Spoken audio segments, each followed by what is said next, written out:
ದೇವರಾದ ಯೇಸುಕ್ರಿಸ್ತನ ನಾಮದಲ್ಲಿ ನಿಮ್ಮೆಲ್ಲರಿಗೂ ನನ್ನ ಪ್ರೀತಿಯ ಅಭಿನಂದನೆಗಳು. ಈ ದಿನ ನಾವು ಎಫೆಸದವರಿಗೆ ಬರೆದ ಪತ್ರಿಕೆ 4ನೇ ಅಧ್ಯಾಯ 11ರಿಂದ 13ನೇ ವಾಕ್ಯದವರೆಗೂ ಅದು ಅಡಕವಾಗಿರುವಂಥದ್ದಾಗಿದೆ. ನಾವು ಆಗಾಗ ಕೇಳಿದಂತಹ, ಮಾತಾಡಿದಂತಹ, ಧ್ಯಾನ ಮಾಡಿರುವಂತಹ ವಾಕ್ಯವೇ. ಅದನ್ನು ಬೇರೆ ಒಂದು ದೃಷ್ಟಿಕೋನದಲ್ಲಿ ಇವತ್ತು ನಾವು ಧ್ಯಾನ ಮಾಡಿ ನೋಡಲಿದ್ದೇವೆ.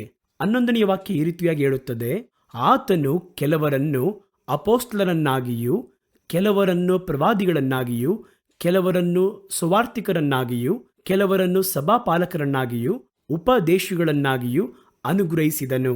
ನಾವೆಲ್ಲರೂ ನಂಬಿಕೆಯಿಂದಲೂ ದೇವಕುಮಾರನ ವಿಷಯವಾದ ಜ್ಞಾನದಿಂದಲೂ ಉಂಟಾಗುವ ಐಕ್ಯವನ್ನು ಹೊಂದಿ ಪ್ರವೀಣತೆಗೆ ಬಂದವರಾಗಿ ಕ್ರಿಸ್ತನ ಪರಿಪೂರ್ಣತೆ ಎಂಬ ಪ್ರಮಾಣವನ್ನು ಮುಟ್ಟುವ ತನಕ ದೇವ ಜನರನ್ನು ಯೋಗ್ಯ ಸ್ಥಿತಿಗೆ ತರುವ ಕೆಲಸಕ್ಕೋಸ್ಕರವೂ, ಸಭೆಯ ಸೇವೆಗೋಸ್ಕರವಾಗೂ, ಕ್ರಿಸ್ತನ ದೇಹವು ಅಭಿವೃದ್ಧಿಯಾಗುವುದಕ್ಕೋಸ್ಕರವಾಗಿ ಆತನು ಇವರನ್ನು ಅನುಗ್ರಹಿಸಿದನು.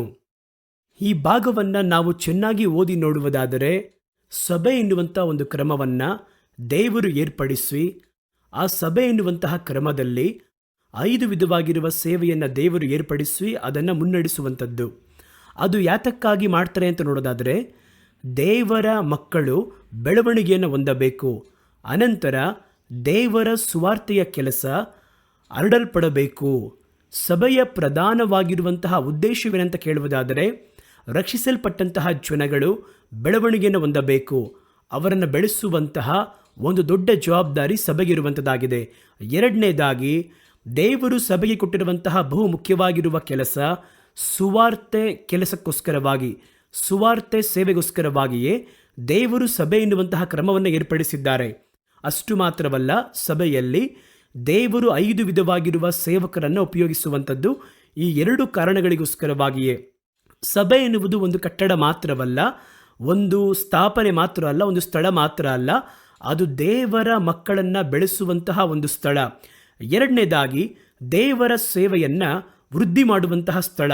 ಈ 2 ಅಭಿಪ್ರಾಯವನ್ನು, ಈ 2 ಉದ್ದೇಶವನ್ನು ನೆರವೇರಿಸದಿದ್ದರೆ ಆ ಸಭೆ ನಿಮಗೆ ಪ್ರಯೋಜನವಾಗಿರುವುದಿಲ್ಲ.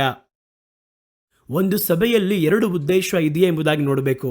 ಸುಮ್ಮನೆ ಜನಗಳನ್ನು ಕೂಟವಾಗಿ ಕೂಡಿಸಿ, ಕೈತಟ್ಟಿಸಿ, ಹಾಡನ್ನು ಹಾಡಿಸಿ, ಕಾಣಿಕೆಯನ್ನು ಪಡೆದು ಮನೆಗೆ ಕಳುಹಿಸಿಕೊಡುವಂಥ ಸಭೆ ನಿಮ್ಮನ್ನು ಬೆಳೆಸುವುದಕ್ಕೆ ಅದು ಸಾಕಾದದಲ್ಲ. ಈ 2 ಉದ್ದೇಶವನ್ನು ದೇವರು ಸ್ಪಷ್ಟವಾಗಿ ನಮಗೆ ಪ್ರಕಟಿಸಿ ಮಾತಾಡಿದ್ದಾರೆ. ಒಂದು, ಸುವಾರ್ತೆಯ ಕೆಲಸಕ್ಕೋಸ್ಕರವಾಗಿ ಸಭೆಯನ್ನು ಸ್ಥಾಪಿಸಿದೆ. ಎರಡನೇದಾಗಿ, ಸುವಾರ್ತೆಯ ಮೂಲಕವಾಗಿ ಸಂಧಿಸಲ್ಪಟ್ಟು ರಕ್ಷಿಸಲ್ಪಟ್ಟವರನ್ನು ಅದರೊಂದಿಗೆ ಬಿಟ್ಟು ಬಿಡದೆ ಅವರನ್ನು ಬೆಳೆಸುವುದಕ್ಕೋಸ್ಕರವಾಗಿ ಸಭೆಯನ್ನು ನಾನು ಏರ್ಪಡಿಸಿದೆ. ಅದರಲ್ಲಿ 5 ಸೇವೆಯನ್ನು ಎಬ್ಬಿಸುವಂತಹ ಉದ್ದೇಶವೇ ಅದುವೇ ಎಂಬುದಾಗಿ ಕರ್ತನಲ್ಲಿ ಸ್ಪಷ್ಟವಾಗಿ ಹೇಳಿಕೊಟ್ಟಿದ್ದಾರೆ. ಅನಂತರ ಒಂದು ಒಳ್ಳೆಯ ಸಭೆಯನ್ನು ಆರಿಸುವಾಗ ಆ ಸಭೆಯಲ್ಲಿ ಈ 2 ಉದ್ದೇಶವು ನೆರವೇರಿಸಲ್ಪಡ್ತಾ ಇದೆಯಾ? ಸಭೆ ನಿಮ್ಮ ಕುರಿತಾಗಿ ಚಿಂತೆ ಮಾಡ್ತಿದೆಯಾ? ನಿಮ್ಮ ಬೆಳವಣಿಗೆಯ ಬಗ್ಗೆ ಅಕ್ಕರೆ ಪಡ್ತಾ ಇದೆಯಾ? ನಿಮ್ಮನ್ನು ದೇವರಲ್ಲಿ ಬೆಳೆಸುವಂತಹ ಪ್ರಯತ್ನಗಳಲ್ಲಿ ತೀವ್ರತೆ ತೋರಿಸ್ತಾ ಇದೆಯಾ?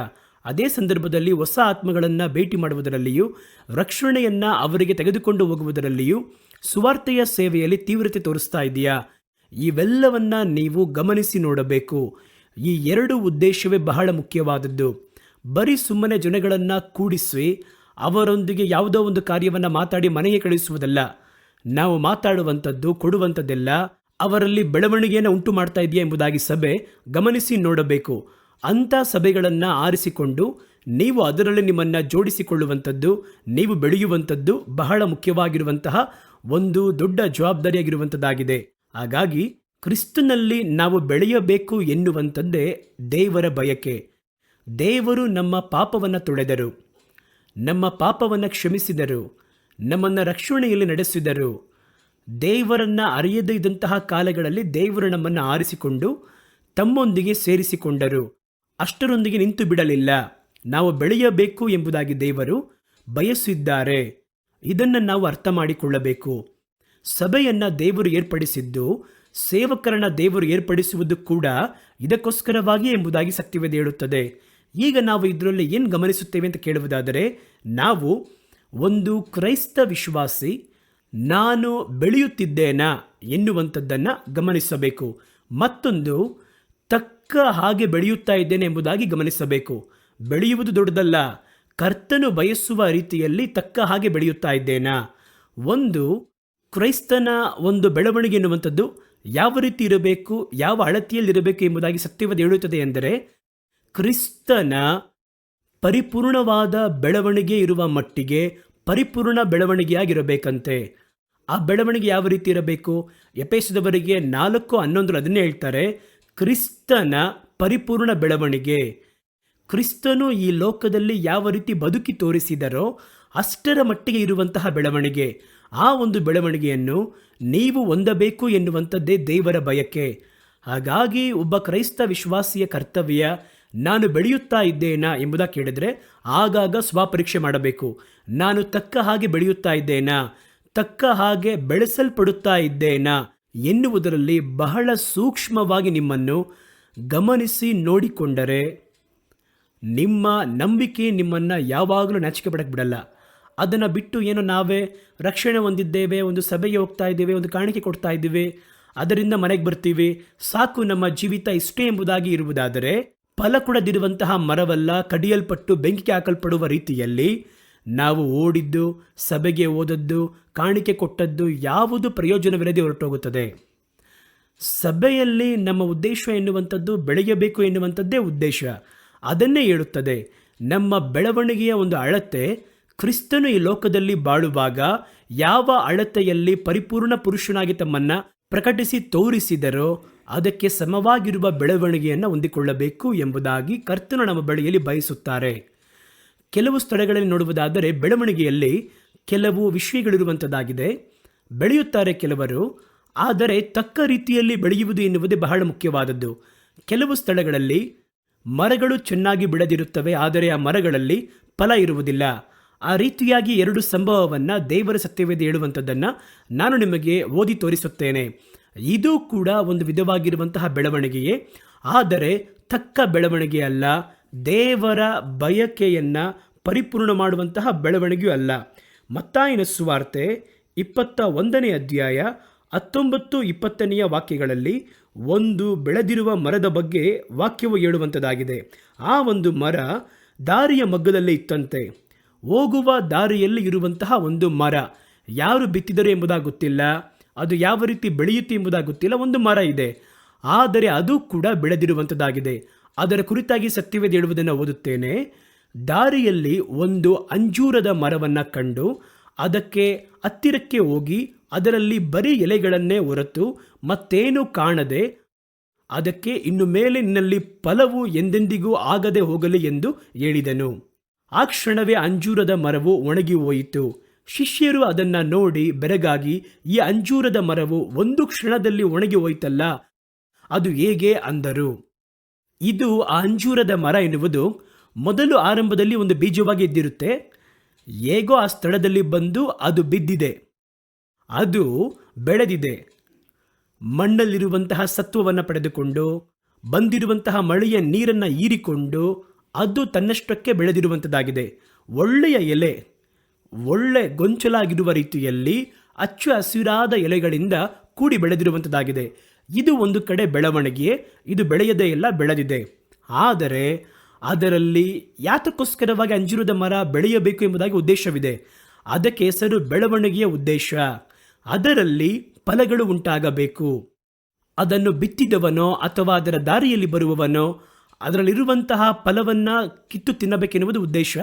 ಆದರೆ ಇದು ಬೆಳೆದಿರುವಂಥದ್ದಾಗಿದೆ, ಆದರೆ ತಕ್ಕ ರೀತಿಯಲ್ಲಿ ಬೆಳೆಯಲಿಲ್ಲ. ಮರ ದೊಡ್ಡದಾಗಿದೆ, ಎಲ್ಲ ರೆಂಬೆಗಳು ಉಂಟಾಗಿವೆ.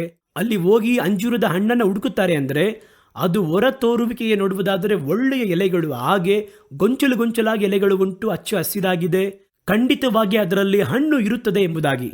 ಆದರೆ ಫಲವಿದೆಯಾ ಎಂಬುದಾಗಿ ಹುಡುಕಿದರು ಎಂಬುದಾಗಿ ಹೇಳಬೇಕಾದರೆ ಅಷ್ಟರ ಮಟ್ಟಿಗೆ ಎಲೆ ಅದರಲ್ಲಿ ದಟ್ಟವಾಗಿತ್ತು.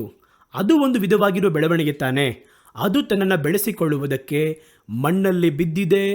ಒಂದು ಬೀಜ ಮಣ್ಣಲ್ಲಿ ಬಿದ್ದು ಸತ್ತದ್ದಾದರೆ ಮಾತ್ರ ಎಂಬುದಾಗಿ ಸತ್ಯವೇದ ಹೇಳುತ್ತೆ. ಆ ಬೀಜ ಸತ್ತಿದೆ, ಒತ್ತಡದಲ್ಲಿ ಬಿದ್ದಿದೆ, ನೀರಾಯಿಸಲ್ಪಡಬೇಕಾದ್ರೆ ಅದರ ಹೀರಿಕೊಂಡಿದೆ, ಚಿಗುರಿ ಬೆಳೆದಿದೆ. ಆದರೆ ಪ್ರತ್ಯೇಕ ಮಟ್ಟದಲ್ಲಿ ಅದರ ಬೆಳವಣಿಗೆ ನಿಂತೋಯಿತು. ಅದು ಯಾವುದಕ್ಕಾಗಿ ಬೆಳೆಯಬೇಕೋ ಆ ಬೆಳವಣಿಗೆಯ ಉದ್ದೇಶ ಅದರ ಸ್ಥಳದಲ್ಲಿ ಪ್ರಕಟವಾಗಲಿಲ್ಲ. ಇವತ್ತು ಬಹಳ ಮಂದಿ ಆ ರೀತಿಯೇ ಹಲವು ದಿನಗಳಿಂದ ಕ್ರೈಸ್ತ ಅನುಭವದಲ್ಲಿದ್ದೇವೆ, ಕ್ರೈಸ್ತರಾಗಿದ್ದೇವೆ, ಅಥವಾ ಸೇವೆಯನ್ನು ಕೂಡ ಮಾಡ್ತೇವೆ, ಎಲ್ಲವನ್ನ ಮಾಡ್ಬೋದು. ಬೆಳೆದಿದ್ದೇನೆ, ಅದರಲ್ಲಿ ವಿಶ್ವಾಸಿಯಾಗಿ ಬಂದು ರಕ್ಷಣೆ ಹೊಂದಿದೆ, ಒಂದು ಸಭೆಯಲ್ಲಿ ಸೇರಿದೆ, ಒಂದು ಸೇವೆಯನ್ನು ಆರಂಭಿಸಿದೆ, ಇವತ್ತು ಒಂದು ಒಳ್ಳೆಯ ಸೇವಕನಾಗಿ ಬೆಳೆದಿದ್ದೇನೆ. ಅಷ್ಟು ಮಾತ್ರವಲ್ಲ, ಆ ಬೆಳವಣಿಗೆಯ ಉದ್ದೇಶ, ನೀವು ಬೆಳೆದದರ ಒಂದು ಉದ್ದೇಶ ಅದರಲ್ಲಿ ಪರಿಪೂರ್ಣ ಹೊಂದಬೇಕು. ಆ ಮರ ಬೆಳೆದರೂ ಕೂಡ ಅದರಲ್ಲಿ ಫಲ ಉಂಟಾಗುವಾಗಲೇ ಅದರ ಬೆಳವಣಿಗೆ ಪರಿಪೂರ್ಣವಾಗುತ್ತದೆ. ಅದು ದಾರಿಯ ಮಗ್ಗುಲಲ್ಲಿ ಇದ್ದದರಿಂದ ಆ ಒಂದು ಮರದಲ್ಲಿ ದಾರಿಯಲ್ಲಿ ಬರ್ತಾ ಹೋಗ್ತಾ ಇದ್ದವ್ರನ್ನ ಏಮಾರಿಸುತ್ತಾ ಇತ್ತದು. ಯೇಸು ಮಾತ್ರವಲ್ಲ, ಆ ದಾರಿಯಲ್ಲಿ ಯೇಸುವಿಗೆ ಗೊತ್ತು, ಆದರೆ ಯೇಸು ಅದನ್ನು ಒಂದು ಪಾಠವಾಗಿಡುವುದಕ್ಕಾಗಿ ಶಿಷ್ಯರ ಮುಂದೆ ಅದನ್ನು ಶಪಿಸಿ ತೋರಿಸಿದರು. ಒಳ್ಳೆಯ ಫಲ ಕೊಡದಿರುವಂತಹ ಮರವೆಲ್ಲ ಅಥವಾ ಫಲವೇ ಕೊಡದಿರುವಂತಹ ಮರವೆಲ್ಲ ಈ ರೀತಿಯಾಗಿ ಒಣಗಿ ಹೋಗುತ್ತದೆ ಎನ್ನುವುದನ್ನು ಲೋಕಕ್ಕೆ ಒಂದು ಪಾಠವಾಗಿ ಪ್ರಕಟಿಸುವುದಕ್ಕೋಸ್ಕರವಾಗಿಯೇ ದೇವರು ಅದನ್ನು ಶಪಿಸಿದರು.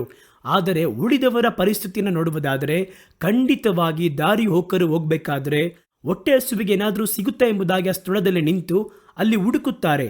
ತಮ್ಮ ಸಮಯವನ್ನು ಬಿಟ್ಟು ಅಥವಾ ಮರದಲ್ಲಿ ಹತ್ತಿ ಒಳಗೆಲ್ಲ ಹೋಗಿ ಹಣ್ಣನ್ನು ಹುಡುಕಿ ಒಂದು ಚಿಗುರು ಕೂಡ ಇಲ್ವಲ್ಲ ಅದರಲ್ಲಿ, ಅದನ್ನು ನೋಡಿದ ಕೂಡಲೇ ಆ ಸಮಯವೆಲ್ಲ ವೇಸ್ಟು, ಮೇಲೆತ್ತಿದ್ದು ವೇಸ್ಟು, ಅವರ ಎಲ್ಲ ಪ್ರಯಾಸ ವೇಸ್ಟು. ಎಷ್ಟು ಮಂದಿ ಈ ಥರ ಯಾಮಾರಿದಾರೋ.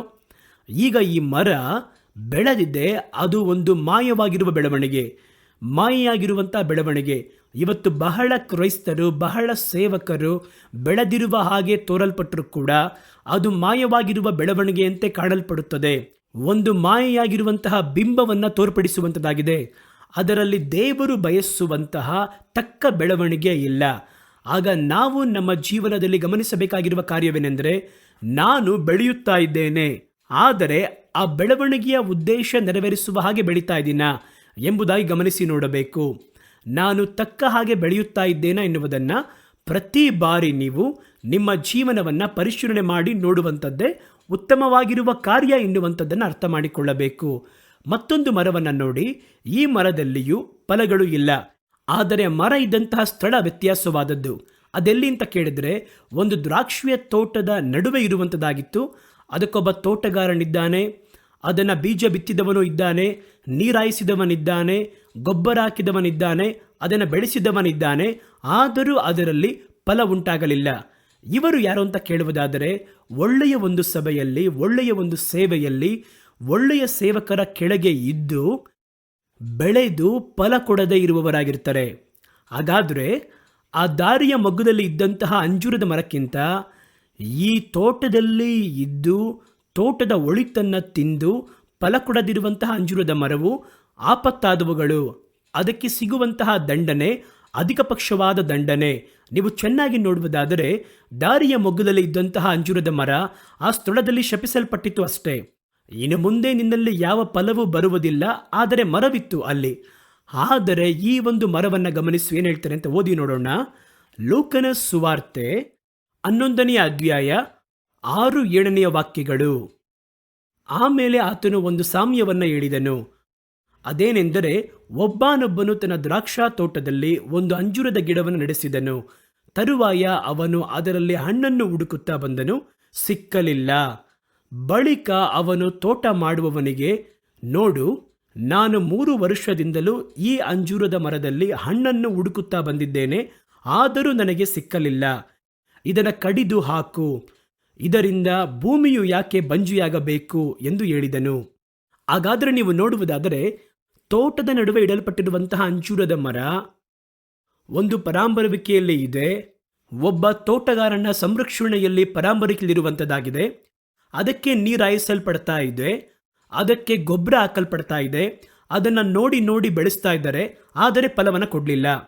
ಹಾಗಾದರೆ ಇದಕ್ಕೆ ಸಿಗುವಂತಹ ದಂಡನೆ ಬಹಳ ದೊಡ್ಡ ದಂಡನೆ. ಅದು ಏನು ದಂಡನೆ ಎಂಬುದಾಗಿ ನೋಡುವುದಾದರೆ, ಇದು ಕತ್ತರಿಸಲ್ಪಡಬೇಕು ಎಂಬುದಾಗಿ. ಇದನ್ನು ಕತ್ತರಿಸು. ಆದರೆ ದಾರಿಯ ಮಗ್ಗಲಲ್ಲಿ ಬೆಳೆದ ಅಂಜೂರದ ಮರವನ್ನು ನೋಡಿ, ಅದಕ್ಕೆ ಯಾರೂ ಏನೂ ಮಾಡಲಿಲ್ಲ, ಅದು ತಾನಾಗಿ ಬೆಳೆಯುತ್ತದು. ಅದಕ್ಕೆ ತೋಟಗಾರನಿಲ್ಲ, ಪರಾಮರಿಸುವುದಕ್ಕೆ ಯಾರೂ ಇಲ್ಲ, ಏನೂ ಇಲ್ಲ, ಅದು ಬೆಳೆಯಿತು.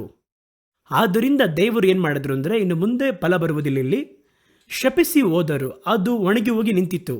ಆದರೆ ಇಲ್ಲಿ ಒಣಗಿ ಹೋಗುವುದು ಬೇರೆ, ಕತ್ತರಿಸುವುದು ಬೇರೆ. ಈ ಸ್ಥಳದಲ್ಲಿ ನೀವು ನೋಡುವುದಾದರೆ ಈ ಮರವನ್ನು ಕಡಿದು ಹಾಕು ಎಂಬುದಾಗಿ ದೇವರು ಹೇಳಿದರು, ನಾಶ ಮಾಡು. ಆ ರೀತಿಯಾಗಿ, ಯಾಕೆಂದರೆ ಇದು ಒಳ್ಳೆಯ ಸ್ಥಳದಲ್ಲಿ ಬಿತ್ತಲ್ಪಟ್ಟು ಒಳಿತಾಗಿರುವ ಕಾರ್ಯಗಳನ್ನು ತಿಂದು ಒಳಿತಾಗಿರುವ ನೀರನ್ನು ಕುಡಿದು ಒಳ್ಳೆಯ ಪರಾಂಬರುವಿಕೆಯಲ್ಲಿ ಬೆಳೆದು, ಆದರೆ ಇದರಲ್ಲಿ 3 ವರ್ಷವಾಗಿ ಫಲವೇ ಇಲ್ಲದಿರುವಂತಹ ಪರಿಸ್ಥಿತಿಯಲ್ಲಿ ಆ ಮರವು ನಿಂತಿರುವಂಥದ್ದಾಗಿದೆ. ಆಗ ಇದು ಕೂಡ ಒಂದು ಕಡೆಯಲ್ಲಿ ಬೆಳವಣಿಗೆಯೇ. ಅದು ಬೀಜವಾಗಿ ಅಲ್ಲಿ ಬಿತ್ತಲ್ಪಟ್ಟು ಆ ರೈತ ಅಲ್ಲಿ ಬೀಜವಾಗಿ ಬಿತ್ತಿರ್ತಾನೆ ಆ ಸ್ಥಳದಲ್ಲಿ, ಅದಕ್ಕೆ ನೀರನ್ನು ಹಾಕಿ ಎಲ್ಲವನ್ನ ಮಾಡಿ ಅದು ಒಂದು ವಿಧದಲ್ಲಿ ಬೆಳೆಯಿತು. ಆದರೆ ಆ ಬೆಳವಣಿಗೆ ತಕ್ಕ ಬೆಳವಣಿಗೆ ಅಲ್ಲ. ಈ ರೀತಿಯಾಗಿ ಒಂದು ಸಭೆಯಲ್ಲಾಗಿರ್ಬೋದು, ಒಬ್ಬ ದೇವರ ಮನುಷ್ಯನ ನಡುವೆಯಾಗಿರ್ಬೋದು, ಸಿಗುವಂತಹ ಸಂರಕ್ಷಣೆ, ಸಿಗುವಂತಹ ವಸತಿಗಳು ಎಲ್ಲವನ್ನ ಅವರು ಉಪಯೋಗಪಡಿಸಿದರೂ ಕೂಡ ಫಲ ಕೊಡದಿರುವಂತಹ ಅಂಜೂರದ ಮರವಾಗಿರುವವರನ್ನು ಯಾಕೆ ಕತ್ತರಿಸಿ ಹಾಕು ಅಂತ ಹೇಳ್ತಾರೆ ಎಂಬುದಾಗಿ ನೀವು ಕೇಳುವುದಾದರೆ, ಆ ಅಂಜೂರದ ಮರ ತಾನು ಇರುವಂತಹ ಸ್ಥಳವನ್ನು ಕೆಡಿಸಿ ಹಾಕುತ್ತದೆ. ದಾರಿಯ ಮಗುಲಲ್ಲಿ ಇರುವಂತಹ ಆ ಮರ ಕೆಟ್ಟೋದ್ರೆ ಯಾರು ಕೇಳಲ್ಲ, ಅದಕ್ಕೆ ಯಾರೂ ಅಲ್ಲಿ ಸ್ವಂತದವರು ಅಲ್ಲ. ಆದ್ದರಿಂದ ದೇವರು ಅದನ್ನು ಶಪಿಸಿ ಅದು ಒಣಗೋಗಿ ಅದು ಹಾಗೇ ನಿಂತಿತ್ತು ಅಷ್ಟೇ. ಆದರೆ ಈ ಒಂದು ಮರ ತಕ್ಷಣ ನೀಗಿಸಲ್ಪಡಬೇಕು. ಕಾರಣವೇನಂತ ಕೇಳುವುದಾದರೆ, ಇದು ಒಂದು ಯಜಮಾನನಿಗೆ ಸ್ವಂತವಾಗಿರುವಂಥ ತೋಟ, ಅದರಲ್ಲಿ ಬೇರೆ ಪೈರುಗಳು ಕೂಡ ಇಡಲ್ಪಟ್ಟದಾಗಿದೆ. ಉಳಿದವುಗಳಿಗೂ ಅಲ್ಲಿ ಗೊಬ್ಬರ ಹಾಕಲ್ಪಡಬೇಕಾಗಿರುವುದು, ನೀರು ಹಾಕಲ್ಪಡಬೇಕಾಗಿರುವುದು ಇದೆ. ಈ ಫಲ ಕೊಡದಿರುವಂಥ ಮರಗಳು ತಾವು ಇರುವಂತಹ ಸ್ಥಳವನ್ನು ಕೆಡಿಸುತ್ತದೆ. ಆದ್ದರಿಂದ ದೇವರು ಹೇಳಿದ್ರು, ಬೇಡ, ಇದರಿಂದ ಪಕ್ಕದಲ್ಲಿರುವಂತಹ ದ್ರಾಕ್ಷಾ ತೋಟಗಳು ಅವುಗಳಿಗಾಗಿರ್ಬೋದು, ಬೇರೆ ಪೈರುಗಳಿಗೆ ಬಾಧೆ ಉಂಟಾಗುತ್ತೆ. ಹಾಗಾಗಿ ಇದನ್ನು ತಕ್ಷಣ ತೆಗೆದುಹಾಕು. ಆಗ ದೇವರು ನಮ್ಮ ಬಳಿ ಬಯಸುವುದು ಬೇರೆ ಬೆಳವಣಿಗೆ ಮಾತ್ರ ಅಲ್ಲ, ಬೆಳವಣಿಗೆಯ ಉದ್ದೇಶವನ್ನು ನೆರವೇರಿಸುವಂತಹ ಬೆಳವಣಿಗೆ. ಎರಡನೇದಾಗಿ ತಕ್ಕ ಬೆಳವಣಿಗೆ. ಆಗ ನಾವು ಪ್ರತಿ ಬಾರಿ ಏನು ಚೆಕ್ ಮಾಡಬೇಕು ಅಂತ ನೋಡುವುದಾದರೆ, ನಾನು ರಕ್ಷಣೆ ಹೊಂದಿದ್ದು ಇಷ್ಟು ವರ್ಷ ಆಯಿತು, ನಾನು ಬೆಳೆದಿದ್ದೇನಾ, ತಕ್ಕ ಪ್ರಮಾಣದಲ್ಲಿ ಬೆಳೆಯುತ್ತಿದ್ದೇನಾ, ನನ್ನ ಬೆಳವಣಿಗೆ ಯಾವ ರೀತಿ ಇದೆ ಅದನ್ನು ನೋಡಬೇಕು. ಆ ಬೆಳವಣಿಗೆಯನ್ನು ಹೊಂದಿದ್ದೇವೆ ಎಂಬುದಾಗಿ ನಾವು ಅರಿತುಕೊಳ್ಳುವುದು ನಮಗೆ ಅವಶ್ಯ. ಇಲ್ಲಾಂದರೆ ರೆಗ್ಯುಲರ್ ಆಗಿ ನಮ್ಮ ಕರ್ತವ್ಯವನ್ನು ಮಾಡುವ ರೀತಿಯಲ್ಲಿ ಬೆಳಗ್ಗೆ ಎದ್ದರೆ ಸ್ವಲ್ಪ ಹೊತ್ತು ಬೈಬಲ್ ಓದುವಂಥದ್ದು, ಭಾನುವಾರ ಬಂದರೆ ಸಭೆಗೆ ಹೋಗುವಂಥದ್ದು, ಕ್ರಿಶ್ಚಿಯನ್ ಆ್ಯಕ್ಟಿವಿಟಿಯಲ್ಲಿ ಅಲ್ಲಲ್ಲಿ ಭಾಗವಹಿಸುವಂಥದ್ದು, ಮನೆಗೆ ಬರುವಂಥದ್ದು. ಆದರೆ ಏನು ಚೆಕ್ ಮಾಡಬೇಕು ಅಂದರೆ, ದೇವರು ಬಯಸುವ ರೀತಿಯಲ್ಲಿ ತಕ್ಕ ಬೆಳವಣಿಗೆಯನ್ನು ಪಡೆಯುತ್ತಾ ಇದ್ದೇನಾ, ನಾನು ಅವಲಂಬಿಸಿರುವಂತಹ ಅಥವಾ ಸಭೆಯಾಗಿರ್ಬೋದು, ನನ್ನ ನಡೆಸುವಂತಹ ಒಬ್ಬ ಸೇವಕನಾಗಿರ್ಬೋದು, ನನ್ನನ್ನು ತಕ್ಕ ರೀತಿಯಲ್ಲಿ ಬೆಳೆಯುವುದಕ್ಕೆ ಸಹಾಯ ಮಾಡ್ತಾ ಇದ್ದಾರಾ, ಅವರಿಗೆ ಮಾಡುವಂತಹ ಸಹಾಯವನ್ನು ಪಡ್ಕೊಂಡು ನಾನು ತಕ್ಕ ಹಾಗೆ ಬೆಳೆಯುತ್ತಾ ಇದ್ದೇನಾ ಎನ್ನುವಂಥದ್ದನ್ನು ನೀವು ಚೆಕ್ ಮಾಡ್ತಾನೇ ಇರಬೇಕು. ಚಿಕ್ಕ ವಯಸ್ಸಲ್ಲಿ ನೀವು ನೋಡುವುದಾದರೆ, ನಮ್ಮ ಕಾಲಘಟ್ಟದಲ್ಲೇ ಇವತ್ತು ಹೆಂಗೆ ಅಂತ ಗೊತ್ತಿಲ್ಲ ನಮಗೆ, ಮನೆಯಲ್ಲಿ ಒಂದು ಗೋಡೆಯ ಮೇಲೆ ನಾವು, ನಮ್ಮ ಮನೆಯಲ್ಲಿ 5 ಮಕ್ಕಳು, ನಮ್ಮ ಮನೆಯ ಗೋಡೆ ಮೇಲೆ ನಮ್ಮಪ್ಪ ಸ್ಕೇಲ್ ಇಟ್ಟು ಗೀಟಾಕಿಟ್ಟಿರ್ತಾರೆ. ನಾವು ಚಿಕ್ಕ ಮಕ್ಕಳಾಗಿರಬೇಕಾದ್ರೆ ನಿಂತು ನೋಡ್ತೀವಿ, ಇವತ್ತು ಎಷ್ಟು ಹೈಟ್ ಬೆಳೆದಿದ್ದೇವ ನಾವು ಎಂಬುದಾಗಿ ನಿಂತು ನೋಡ್ತಾ ಇದ್ದೀವಿ. ಒಂದು 6 ಅಡಿ ಎತ್ತರಕ್ಕೆ ಸ್ಕೇಲಲ್ಲಿ ಇಂಚು ಲೆಕ್ಕವನ್ನು ಹಾಕಿ ನಮ್ಮಪ್ಪ ಇಟ್ಟಿರ್ತಾರೆ. ನಾವು ಆಗಾಗ ನಿಂತು ನೋಡ್ತಾ ಇದ್ವಿ. ಪಕ್ಕದಲ್ಲಿರುವಂತಹ ತಾಯಿಯನ್ನು ಕರೆದು ಕೇಳ್ತೀವಿ, ಬೆಳೆದಿದ್ದೇವಾ, ಅದೇ ರೀತಿ ಇದೀವಾ ಎಂಬುದಾಗಿ ಹೇಳಿ. ಹಾಗಾಗಿ ಒಂದು ಬೆಳವಣಿಗೆಯ ಕುರಿತಾಗಿರುವ ಚಿಂತೆ ನಮಗಿರಬೇಕು. ನಾವು ಬೆಳೆಯುತ್ತೇವಾ ಎಂಬುದನ್ನು ಅರ್ಥ ಮಾಡಿಕೊಳ್ಳಬೇಕು. ಶರೀರ ಬೆಳವಣಿಗೆ ಕುರಿತು ಅಲ್ಲ, ಆತ್ಮಿಕ ಬೆಳವಣಿಗೆಯಲ್ಲಿ ನಾನು ಯಾವ ಹಂತದಲ್ಲಿದ್ದೇನೆ ಎಂಬುದು ಅರ್ಥ ಮಾಡಿಕೊಳ್ಳಬೇಕು. ಆತ್ಮದಲ್ಲಿ ನೀವು ಬೆಳೆಯುತ್ತೀರಾ ಎನ್ನುವುದಕ್ಕೆ ಕೆಲವೊಂದು ಗುರುತುಗಳು ಉಂಟು. ಆತ್ಮದಲ್ಲಿ ನಾವು ಬೆಳೆಯುತ್ತೇವೆ ಅಥವಾ ಬೆಳೆದಿದ್ದೇವೆ ಎನ್ನುವುದನ್ನು ಯಾವ ರೀತಿ ತಿಳಿದುಕೊಳ್ಳುವುದು? ನಾನು ಬೆಳೆದಿದ್ದೇನೆ, ನಾನು ಚಿಕ್ಕ ವಯಸ್ಸಿರಬೇಕಾದ್ರೆ ಮನೆಯಲ್ಲಿ ಬಹಳ ಶಾರ್ಪ್ ಆಗಿದ್ದೆ, ಈಗ ಹೆಚ್ಚು ಕಡಿಮೆ ಹೈಟ್ ಬಂದಿದ್ದೇನೆ. ಚಿಕ್ಕ ಮಗುವಾಗಿರಬೇಕಾದ್ರೆ ನಾನು ಮನೆಯಲ್ಲಿರುವವರೆಲ್ಲರೂ ಕೂಡ, ನನ್ನ ಕ್ಲಾಸಲ್ಲಿರುವಂತಹ ಎಲ್ಲರಲ್ಲಿ ನಾನೇ ಬಹಳ ಶಾರ್ಟ್ ಆಗಿರ್ತಿದ್ದೆ. ಆಗ ನನಗೆ ಬಹಳ ಚಿಂತೆ, ಹೋಗಿ ನಿಂತು ನೋಡ್ತಾ ಇದ್ದೆ, ಬೆಳೀತಿದ್ದೇನೆ ಎಂಬುದಾಗಿ. ಮನೇಲಿ ಕೂಡ ಹೇಳ್ತಾರೆ, ನೆನ್ನೆಯನ್ನು ನೋಡ್ದಲ್ಲಪ್ಪ ಅಷ್ಟು ಬೇಗ ಬೆಳೆದ್ಬಿಟ್ಟ ಎಂಬುದಾಗಿ ಹೇಳ್ತಾರೆ. ಹಾಗಾಗಿ ನಾವು ಬೆಳೆದಿದ್ದೇವೆ ಅಥವಾ ಬೆಳೆಯುತ್ತೇವೆ ಎನ್ನುವುದಕ್ಕೆ ಕೆಲವೊಂದು ಗುರುತುಗಳು ಉಂಟು. ನೋಡೋದಾದರೆ ಎತ್ತರದಲ್ಲಿಯೂ ಬೆಳಿಬೇಕು, ವೆಯ್ಟು ನಮಗೆ ಗೊತ್ತಾಗುತ್ತೆ, ಆ ಹೈಟ್ ನಮಗೆ ಗೊತ್ತಾಗುತ್ತೆ. ಇದೆಲ್ಲವನ್ನು ನೋಡಬೇಕಾದ್ರೆ ನಾವು ಬೆಳೆಯುತ್ತಿದ್ದೇವೆ ಎನ್ನುವುದನ್ನು ಅರ್ಥ ಮಾಡಿಕೊಳ್ಳಲು ಸಾಧ್ಯ. ಆತ್ಮಿಕ ಬೆಳವಣಿಗೆಯಲ್ಲಿ ನಾನು ಬೆಳೆಯುತ್ತಾ ಇದ್ದೇನೆ ಅಥವಾ ಬೆಳೆದಿದ್ದೇನೆ ಅಥವಾ ಬೆಳೆದಿದ್ದೇನೆ ಎನ್ನುವುದನ್ನು ಯಾವ ರೀತಿ ಅರ್ಥ ಮಾಡಿಕೊಳ್ಳಬಹುದು? ಅದಕ್ಕೆ ಕೆಲವೊಂದು ಗುರುತುಗಳು ಉಂಟು. ಒಂದು, ನಮ್ಮ ಬೆಳವಣಿಗೆಯು ಅದರಲ್ಲಿರುವಂತಹ ಪ್ರಬುದ್ಧತೆ. ಬೆಳವಣಿಗೆ ಅಂತ ಇದೆ, ಒಂದು ಪ್ರಬುದ್ಧತೆ ಎಂಬುದಾಗಿ ಇದೆ. ಆ ಬೆಳವಣಿಗೆಯ ಗುರುತುಗಳು, ಕೆಲವೊಂದು ಗುರುತುಗಳನ್ನು ಸತ್ಯವೇದ ಅಡಿಯಲ್ಲಿ ನೀವಿಟ್ಟು ನಿಮ್ಮನ್ನು ಟೆಸ್ಟ್ ಮಾಡಿ ನೋಡಿಕೊಳ್ಳಬಹುದು. ಮೊದಲ ಟೆಸ್ಟ್ ಹೇಳ, ನೀವು ಬೆಳೆಯುತ್ತೀರಾ, ತಕ್ಕ ಮಟ್ಟದಲ್ಲಿ ಬೆಳೆದಿದ್ದೀರಾ ಎಂಬುದಾಗಿ ಹೇಳುವುದಾದರೆ, ಮಗುವಾಗಿದ್ದಾಗ ಮಾಡಿದಂತಹ ಎಲ್ಲ ಕಾರ್ಯಗಳು ಸ್ವಲ್ಪ ಸ್ವಲ್ಪವಾಗಿ ನಿಮ್ಮನ್ನು ಬಿಟ್ಟು ಮರೆಯಾಗಿ ಹೋಗೋದನ್ನು ನೋಡ್ಬೋದು. ಅದಕ್ಕೆ ಸರಿ ಮೆಚ್ಯೂರಿಟಿ. ನಾವು 10 ವರ್ಷವಾಗಿ ಮಗುವಾಗೇ ಇದ್ದರೆ ನಾವಿನ್ನೂ ಬೆಳವಣಿಗೆ ಹೊಂದಿಲ್ಲ ಎಂಬುದಾಗಿ ಅದರ ಒಂದು ಅರ್ಥ. ಹಾಗಾಗಿ ನಾವೇನು ಮಾಡ್ತೀವಿ, ಮೊದಲು ನಾವು ಇದ್ದ ಸ್ಥಿತಿಯಿಂದ ಈ ಮಗುವಿನ ಸ್ವಭಾವಗಳಿದೆ ನೋಡಿ, ಅದು ಸ್ವಲ್ಪ ಸ್ವಲ್ಪವಾಗಿ ನಮ್ಮನ್ನು ಬಿಟ್ಟು ನೀಗಿ ಹೋಗುತ್ತದೆ. ನಮ್ಮ ಮಾತಿನಲ್ಲಿ, ನಮ್ಮ ನಡತೆಯಲ್ಲಿ, ನಾವು ಉಳಿದವರೊಂದಿಗೆ ಪಳಗುವಂತಹ ವಿಧದಲ್ಲಿ, ಒಂದು ಕಾರ್ಯವನ್ನು ಅರ್ಥ ಮಾಡಿಕೊಳ್ಳುವ ವಿಧದಲ್ಲಿ ಈ ಮಕ್ಕಳ ಒಂದು ಪಕ್ವತೆ ಸ್ವಲ್ಪ ಸ್ವಲ್ಪವಾಗಿ ಮಾರುವುದನ್ನು ನೋಡಬಹುದು. ಅದುವೇ ಬೆಳವಣಿಗೆ, ಮೆಚ್ಯೂರಿಟಿ. 1 ಕೊರಿಂಥದವರೆಗೆ 13ನೇ ಅಧ್ಯಾಯ 11ನೇ ವಾಕ್ಯ, ಅದರಲ್ಲಿ ಈ ರೀತಿಯಾಗಿ ಹೇಳಲ್ಪಟ್ಟಿದೆ, ನಾನು ಬಾಲಕನಾಗಿದ್ದಾಗ ಬಾಲಕನ ಮಾತುಗಳನ್ನಾಡಿದೆನು, ಬಾಲಕನ ಆಲೋಚನೆಗಳನ್ನು ಮಾಡಿಕೊಂಡೆನು. ಬಾಲಕನಾಗಿ ಆಲೋಚನೆ ಮಾಡುವುದು, ಚಿಕ್ಕ ಮಗು ಯಾವ ರೀತಿ ಆಲೋಚನೆ ಮಾಡುತ್ತೋ ಆ ರೀತಿಯ ನೆನಪುಗಳು ಆ ರೀತಿ ಇತ್ತು. ಬಾಲಕನ ಸುಖ ದುಃಖಗಳನ್ನು ಅನುಭವಿಸಿದೆನು, ಪ್ರಾಯಸ್ಥನಾದ ಮೇಲೆ ಬಾಲ್ಯದವುಗಳನ್ನು ಬಿಟ್ಟು ಬಿಟ್ಟೆನು. ಅಷ್ಟೇ, ತನ್ನಷ್ಟಕ್ಕೆ ಮರೆಯಾಗುತ್ತದೆ. ನಾವು ಅದನ್ನು ಏನು ಮಾಡಬೇಕು ಅಂದರೆ ಬಿಟ್ಬಿಡಬೇಕು. ಅದುವೇ ನಾವು ಬೆಳೆದಿದ್ದೇವೆ ಎನ್ನುವುದಕ್ಕೆ ದೊಡ್ಡ ಗುರುತು ನೋಡಿ. ಹಾಗಾಗಿ ಮಗುವಾಗಿರುವುದಾದರೆ ಬಾಲಕನ ಹಾಗೆ ಮಾತಾಡದೆ, ನಾನು ಮಾತಾಡುವ ರೀತಿಯಲ್ಲಿ ಒಂದು ಅರ್ಥ ಇರ್ತಾ ಇರಲಿಲ್ಲ, ನಾನು ಮಾತಾಡಿದ್ದು ಮತ್ತೊಬ್ಬರಿಗೆ ಅರ್ಥ ಆಗುತ್ತೆ, ಕೆಲವೊಬ್ಬರಿಗೆ ಅರ್ಥ ಆಗ್ತಾ ಇರಲಿಲ್ಲ, ನನಗೆ ಒಂದು ಕಾರ್ಯವನ್ನು ಸ್ಪಷ್ಟವಾಗಿ ಮಾತಾಡೋಕ್ಕೆ ಗೊತ್ತಿಲ್ಲ, ಅದೆಲ್ಲ ಬಾಲಕನ ಮಾತು. ಬಾಲಕನ ಹಾಗೆ ಆಲೋಚನೆ ಮಾಡದೆ ಮಗುವನ್ನು ನೋಡುವುದಾದರೆ ಅವರು ಯೋಚನೆ ಮಾಡುವುದು ಬೇರೆ. ಚಿಕ್ಕ ಉದಾಹರಣೆಗೆ ನಾವು ಇದನ್ನು ಕೂಡ ಹೇಳ್ಬೋದು. ಒಂದು ತೋಟದಲ್ಲಿ ಬೀಜವನ್ನು ಹಾಕಿದ್ರೆ ಮುಂಜಾನೆ ಬೆಳಗ್ಗೆ ಹೋಗಿ ಅದು ದೊಡ್ಡದಾಗಿ ಬೆಳೆದಿದೆಯಾ ಅಂತ ನೋಡ್ತೀವಿ. ಕೆಲವು ಸಂದರ್ಭಗಳಲ್ಲಿ ಯಾವುದಾದ್ರೂ ಹಣ್ಣನ್ನು ಬೀಜದೊಂದಿಗೆ ತಿಂದಿದ್ರೆ ರಾತ್ರಿಯೆಲ್ಲ ಭಯ, ಒಂದು ಆಲೋಚನೆ ಓಡುತ್ತೆ, ಮರ ಬೆಳೆಯುತ್ತೆ ಹೊಟ್ಟೆಯ ಒಳಗೆ ಎಂಬುದಾಗಿ. ಇದೆಲ್ಲ ನಮಗೆ ಚಿಕ್ಕ ವಯಸ್ಸಲ್ಲಿ ಇತ್ತು. ಆದರೂ ಈಗ ನಮಗೆ ಅಂಥ ಭಯಗಳು ಇಲ್ಲ. ಬಾಲಕನ ಹಾಗೆ ಭಯಪಟ್ಟೆ ಎನ್ನುವಂತಹ ಪದವನ್ನು ಕೂಡ ಸೇರಿಸ್ಬೋದು ಇದರಲ್ಲಿ. ಬಾಲಕನ ಹಾಗೆ ಚಿಂತೆ ಮಾಡದೆ ನಾನು ಭಯಪಟ್ಟೆ. ಮಕ್ಕಳ ಒಂದು ಭಯ ವ್ಯತ್ಯಾಸವಾದದ್ದು. ಏನು ನೋಡಿದ್ರೂ ಭಯ. ಒಂದು ಸಾಧಾರಣ ಕಾರ್ಯವನ್ನು ನೋಡಿದ್ರೂ ಕೂಡ, ಒಂದು ಚಿಕ್ಕ ಉದಾಹರಣೆ ಹೇಳ್ತಾ ಇದ್ದೀನಿ ಅಷ್ಟೇ. ಒಂದು ಬೀಜವನ್ನು ನುಂಗುವುದಾದರೆ ಹಲವು ದಿನಗಳು ಅನ್ಕೋತಾ ಇರ್ತಾರೆ, ಎಲ್ಲಿ ಮರ ಬೆಳೆಬಿಡುತ್ತೆ, ಒಳಗೆ ಮರ ಬೆಳೆದು ಬಿಡುತ್ತೆ ಅಂತ. ಆಗ ಇದು ಬಂದು ಒಂದು ಬಾಲಕನ ಒಂದು ಆಲೋಚನೆ. ಬಾಲಕನ ಹಾಗೆ ಯೋಚನೆ ಮಾಡಿದೆ, ಬಾಲಕನ ಹಾಗೆ. ಯಾಕೆಂದರೆ ಮಕ್ಕಳು ಬಹಳ ಮಾಯಾಜ್ವಾಲ ಕಥೆಗಳನ್ನು ಕೇಳುವುದರಿಂದ ಜೀವನದಲ್ಲಿ ಅಂಥ ಕಾರ್ಯ ಸಂಭವಿಸುತ್ತದೆ ಎಂಬುದಾಗಿ ಅದನ್ನು ನಂಬುತ್ತಾರೆ, ಯೋಚನೆ ಮಾಡ್ತಾರೆ. ಅದೇ ರೀತಿಯಾಗಿ ನಾನು ಪುರುಷನಾದಾಗ, ಬೆಳೆದಾಗ ಅವುಗಳು ಆ ಬಾಲಕನ ಗುಣಗಳನ್ನು ಬಿಟ್ಟು ಬಿಟ್ಟೆನು. ಈಗ ಈ ಕ್ರಿಸ್ಮಸ್ ಸಂದರ್ಭದಲ್ಲಿ ನೋಡೋದಾದರೆ ಕ್ರಿಸ್ಮಸ್ ತಾತ ಅಂತ ಹೇಳ್ತಾರೆ. ಆ ಕ್ರಿಸ್ಮಸ್ ತಾತ ಎಲ್ಲ ನೀವು ನೋಡುವುದಾದರೆ ಸಾಂತಾಕ್ಲಾಸ್ ಎನ್ನುವಂತಹ ಒಬ್ಬ ಫಾದರ್ ಅವರೇನು ಮಾಡ್ತಾ ಇದ್ರು, ಈ ಬಡ ಮಕ್ಕಳ ಮನೆಗಳಿಗೆ ಹೋಗಿ ರಾತ್ರಿಯ ವೇಳೆಯಲ್ಲಿ ಹೋಗಿ ಗಿಫ್ಟ್ ಇಟ್ಟು ಬರುವಂಥದ್ದನ್ನು ಕ್ರಿಸ್ಮಸ್ ಕಾಲಗಳಲ್ಲಿ ಮಾಡುವಂಥದ್ದನ್ನು ವಾಡಿಕೆಯಾಗಿ ಇಟ್ಕೊಂಡಿದ್ರು. ಆಗ ಮಕ್ಕಳು ಏನು ಅನ್ಕೊಂಡ್ರು ಅಂದರೆ, ನಾವು ಪ್ರಾರ್ಥನೆ ಮಾಡಿದರೆ, ನಾವು ದೇವರ ಬಳಿ ತಾತ ಬೇಕು ಅಂತ ನಾವು ಕೂಗೋದಾದರೆ ಅವರು ಬೆಳಗ್ಗೆ ನಮ್ಮ ಮನೆಯಲ್ಲಿ ಒಂದು ಗಿಫ್ಟ್ ತಂದು ಇಡ್ತಾರೆ ಎಂಬುದಾಗಿ ನಂಬಿದರು.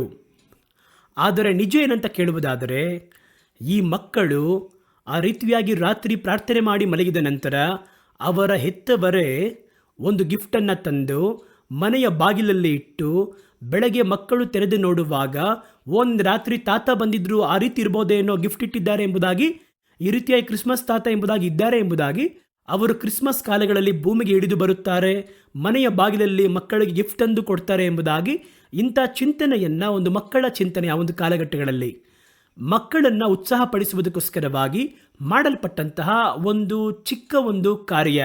ಅದನ್ನು ನಂಬಿದರು, ಮಕ್ಕಳು ನಂಬಿದರು. ಆದರೆ ಸತ್ಯವೇದ ಹೇಳುತ್ತದೆ, ಆ ಮಕ್ಕಳ ಒಂದು ಯೋಚನೆ, ಆ ಮಕ್ಕಳ ನಂಬಿಕೆ ಎನ್ನುವುದು ವ್ಯತ್ಯಾಸವಾದದ್ದು. ಅವರ ಯೋಚನೆ ಅದು ಬಾಲಕನಾಗಿರುವಂಥದ್ದು.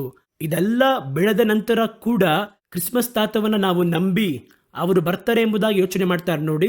ಪುರುಷನಾದಾಗಲೂ ಬೆಳೆದಿದ್ದರೆ ನಾವು ಇನ್ನೂ ಬೆಳೆಯಬೇಕಾಗಿರುವ ರೀತಿಯಲ್ಲಿ ಬೆಳೆದಿಲ್ಲ. ಹಾಗಾದರೆ ನೋಡಿ, ಮಕ್ಕಳ ಹಾಗೆ ಇದ್ದಾಗ ನನ್ನ ಯೋಚನೆ ಮಕ್ಕಳ ಹಾಗೆ ಇತ್ತು. ಒಂದು ಕಾರ್ಯವನ್ನ ಹೇಳಿದರೆ ಅದನ್ನ ಹಾಗೆ ನಂಬಿ ಆ ರೀತಿ ಇರುತ್ತದೋ ಎಂಬುದಾಗಿ ಯೋಚನೆ ಮಾಡಿದೆ. ಪುರುಷನಾದಾಗ ಒಬ್ಬನು ಒಂದು ಕಾರ್ಯವನ್ನ ಹೇಳಿದರೆ ಅದು ಇರುವುದಕ್ಕೆ ಅವಕಾಶ ಇದೆಯಾ ಇಲ್ವಾ ಎನ್ನುವುದನ್ನ ಪರಿಶೀಲನೆ ಮಾಡಿ ನೋಡುವಂಥದ್ದು. ಚಿಕ್ಕ ಮಕ್ಕಳಾಗಿರಬೇಕಾದ್ರೆ 3 ಕಣ್ಣು ರಾಕ್ಷಸ ಇದ್ದಾನೆ ಅಂತ ಹೇಳಿದ್ರೆ ಇದ್ದಾನೆ ಅಂತ ಅನ್ಕೊಂಡಿದ್ವಿ. 7 ಬೆಟ್ಟಗಳು 7 ಸಮುದ್ರವನ್ನು ದಾಟಿ ಒಬ್ಬನ ಪ್ರಾಣ ಒಂದು ಗಿಣಿಯಲ್ಲಿದೆ ಅಂತ ನಂಬಿದ್ವಿ ನಾವು. ಹಲವು ಕಾರ್ಯಗಳನ್ನು ನಂಬಿದ್ದೇವೆ. ಆದರೆ ಸ್ವಲ್ಪ ಪುರುಷರಾದಾಗ, ಸ್ವಲ್ಪ ಬೆಳೆದ ನಂತರ ಇಂತಹ ಕಾರ್ಯಗಳನ್ನು ಯಾರಾದರೂ ಹೇಳಿದ್ರೆ ತಕ್ಷಣ ಏನು ಮಾಡ್ತೀವಿ ನಾವು, ಅದು ನಿಜವಾ ಸುಳ್ಳ ಎಂಬುದಾಗಿ ಸ್ವಲ್ಪ ನಾವು ಸಂಶೋಧಿಸಿ ನೋಡ್ತೀವಿ. ಅದುವೇ ತಾನೇ ಬೆಳವಣಿಗೆ. ಬಾಲಕರಿಗೆ ಹೇಳಿದ್ರೆ ಹಂಗೆ ನಂಬ್ತಾರೆ, ಅವರು ಇರುವ ಹಾಗೆ ಆ ರೀತಿ ನಂಬಲು ಸಾಧ್ಯ.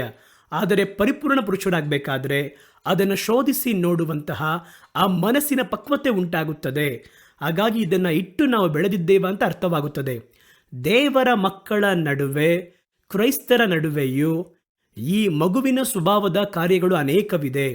ನಮ್ಮ ಆರಾಧನೆಗಳಲ್ಲಿ, ನಮ್ಮ ಕ್ರೈಸ್ತೀಯ ಜೀವಿತದ ಕ್ರಮಗಳಲ್ಲಿ ಮಕ್ಕಳ ಸ್ವಭಾವದ ಕಾರ್ಯಗಳು ಇವೆ. ಬಹಳ ವಿಷಯಗಳು ಉಂಟು. ಒಂದೆರಡನ್ನ ಹೇಳ್ತೀನಿ, ನೀವು ಗಮನಿಸಿ ನೋಡಿ. ನಾವೀಗ ಮುಂಚಿತವಾಗಿ ನೋಡಿದ ಹಾಗೆ ಹೇಳಲ್ಪಡುವಂತಹ ಎಲ್ಲವನ್ನ ನಂಬುತ್ತಾರೆ. ಒಬ್ಬನು ವೇದಿಕೆಯಿಂದ ಅವರು ಮಾತಾಡುವುದು ನಿಜವಾಗ್ಲೂ ಮಾತಾಡ್ತಾ ಇದ್ದಾರಾ ಅಥವಾ ನಮ್ಮನ್ನು ಯಾಮಾರಿಸುವುದಕ್ಕೆ ಮಾತಾಡ್ತಾ ಇದ್ದಾರಾ, ಅವರು ಹೇಳುವಂಥ ಉಪದೇಶ ಸರಿಯಾಗಿದೆಯಾ ತಪ್ಪ ಎಂಬುದಾಗಿ ಏನೂ ನೋಡದೆ ಏನು ಹೇಳಿದ್ರು ತಲೆ ಅಲ್ಲಾಡಿಸಿ ಏನು ಹೇಳಿದ್ರು ಕೈ ತಟ್ತಾರೆ ನೋಡಿ, ಅವರು ಬೆಳೆಯಲಿಲ್ಲ ಎಂಬುದಾಗಿ ಅರ್ಥ. ವೇದಿಕೆಯಿಂದ ಒಬ್ಬ ಹೇಳ್ತಾನೆ, ಯೇಸು ದೇವರೇ ಇಲ್ಲ, ದೇವರಿಗೆ ಸಮವಾಗಿರುವವರು, ಆದರೆ ಅವರು ದೇವರಲ್ಲ.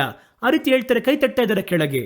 ಈ ರೀತಿಯಾಗಿ ಬಹಳ ಕಾರ್ಯಗಳು ವೇದಿಕೆಯಿಂದ ಮಾತಾಡಬೇಕಾದ್ರೆ ದೇವರ ಒಂದು ತ್ರಿಯೇತ್ವಕ್ಕೆ ವಿರುದ್ಧವಾಗಿ, ಕ್ರೈಸ್ತ ನಂಬಿಕೆಗೆ ವಿರುದ್ಧವಾಗಿ ಮಾತಾಡಬೇಕಾದ್ರೆ ಅದನ್ನು ಕೈತಟ್ಟಿ ಸ್ವೀಕರಿಸಿಕೊಳ್ತಾರೆ. ಆವಾಗ ನಾವು ಯೋಚನೆ ಮಾಡಿ ನೋಡಬೇಕು, ಇವರು ಯಾವುದನ್ನು ಸಂಶೋಧಿಸಿ ನೋಡುವುದಿಲ್ವಾ? ಈ ವಾಕ್ಯ ಏನು ಹೇಳ್ತಾ ಇದೆ ಎಂಬುದಾಗಿ ಯೋಚನೆ ಮಾಡಲ್ವಾ? ಏನು ಹೇಳಿದ್ರು ನಂಬುತ್ತಾರಾ? ಏನು ಹೇಳಿದ್ರು ವಿಜಿಲ್ ಹೊಡಿದ್ದು ಕೈ ತಟ್ತಾ ಇದ್ದಾರಾ? ಹಾಗಾದರೆ ಅವರು ಮಕ್ಕಳು, ಅವರಿಗೇನು ಅರ್ಥ ಆಗ್ತಾ ಇಲ್ಲ, ಅವರು ಬೆಳೆಯಲಿಲ್ಲ. ಅವರನ್ನು ಬೆಳೆಯಲು ಬಿಡದೆ ಯಾರು ಏನು ಮಾಡ್ತಾ ಇದ್ದಾರೆ, ತಂತ್ರ ಮಾಡ್ತಾ ಇದ್ದಾರೆ. ಈಗ ಕ್ರೈಸ್ತರ ನಡುವೆ ಕೂಡ ಮಕ್ಕಳ ಈ ಒಂದು ಇಮ್ಮೆಚ್ಯೂರಿಟಿ ಆಗಿರುವಂತಹ ಕೆಲವೊಂದು ಕಾರ್ಯಗಳು, ಬಹಳ ವಿಷಯಗಳು ಉಂಟು. ಕೆಲವೊಂದನ್ನು ನೋಡಿ, ಪ್ರಾರ್ಥನೆ ಎನ್ನುವಂಥದ್ದನ್ನು ತಮ್ಮ ಅಗತ್ಯತೆಗಳಿಗೆ ಮಾತ್ರ ಉಪಯೋಗ ಮಾಡುತ್ತಾರೆ. ಇದು ಮಕ್ಕಳ ಸ್ವಭಾವ. ಪ್ರಾರ್ಥನೆ ಎನ್ನುವಂಥದ್ದು ನನ್ನ ಅಗತ್ಯತೆಯನ್ನು ದೇವರ ಹತ್ರ ಹೇಳಿ ಅವರ ಬಳಿ ಪಡೆಯುವುದಕ್ಕೋಸ್ಕರವಾಗಿಯೇ ಪ್ರಾರ್ಥನೆ. ಇಲ್ಲ ಅಂದರೆ ಪ್ರಾರ್ಥನೆಗೆ ಬೇರೆ ಯಾವ ಡೈಮೆನ್ಷನ್ನು ಇಲ್ಲ. ಅವರು ಮಾಡುವಂತಹ ಪ್ರಾರ್ಥನೆ ಏನು ಬಗ್ಗೆ ಹೇಳಿದ್ರು ಕೂಡ ಅವರಿಗೆ ತಮ್ಮ ಕಾರ್ಯಗಳು ನಡಿಬೇಕು ಅಷ್ಟೇ. ನನಗೆ ಅದು ಏನಾದರೂ ಸಿಗುತ್ತಾ, ನನಗೆ ಅದರಲ್ಲಿ ಏನಾದರೂ ಸಿಗಲ್ವಾ? ಹಾಗಾದರೆ ಪ್ರಾರ್ಥನೆ ಎನ್ನುವಂಥದ್ದನ್ನು ತಮ್ಮ ಅಗತ್ಯತೆಗಳಿಗೆ ಮಾತ್ರವೇ ಪ್ರಯೋಗಪಡಿಸಬೇಕು ಎನ್ನುವಂತಹ ಮನಪಕ್ವತೆಯನ್ನು ಹೊಂದಿದವರು ಆತ್ಮದಲ್ಲಿ ಬೆಳೆಯದೇ ಇರುವಂತಹ ಮಕ್ಕಳು. ಎರಡನೇದಾಗಿ, ವಾಗ್ದಾನಗಳನ್ನು, ಕಾರ್ಡ್ಗಳನ್ನು ಪಡೆಯುವುದರಲ್ಲಿ ಬಹಳ ಸಂತೋಷ ಉತ್ಸುಕರಾಗಿರ್ತಾರೆ. ದೇವರು ನನ್ನ ಬಳಿ ಮಾತಾಡಿದ್ದಾರೆ, ಈ ಕಾರ್ಡ್ ನನಗೆ ಸಿಕ್ಕಿದೆ. ಒಬ್ಬ ವ್ಯಕ್ತಿ ನೋಡೋದಾದರೆ 4 ಚರ್ಚಲ್ಲಿ ಆ ಒಂದು ನ್ಯೂ ಇಯರ್ ಸಂದರ್ಭದಲ್ಲಿ ಇದು ಬಹಳ ನಡೆಯುವುದನ್ನು ನೋಡ್ಬೋದು ನಾವು. ಮನೆಯಲ್ಲಿ ಕ್ಯಾಲೆಂಡರ್ ಬರುತ್ತೆ, ಅದರಲ್ಲೊಂದು ವಾಗ್ದಾನ ಇರುತ್ತೆ. ಪ್ರತ್ಯೇಕವಾಗಿ ಕಾರ್ಡ್ ತೆಗಿತಾರೆ, ಅದರಲ್ಲಿ ಒಂದು ವಾಗ್ದಾನ ಇರುತ್ತೆ.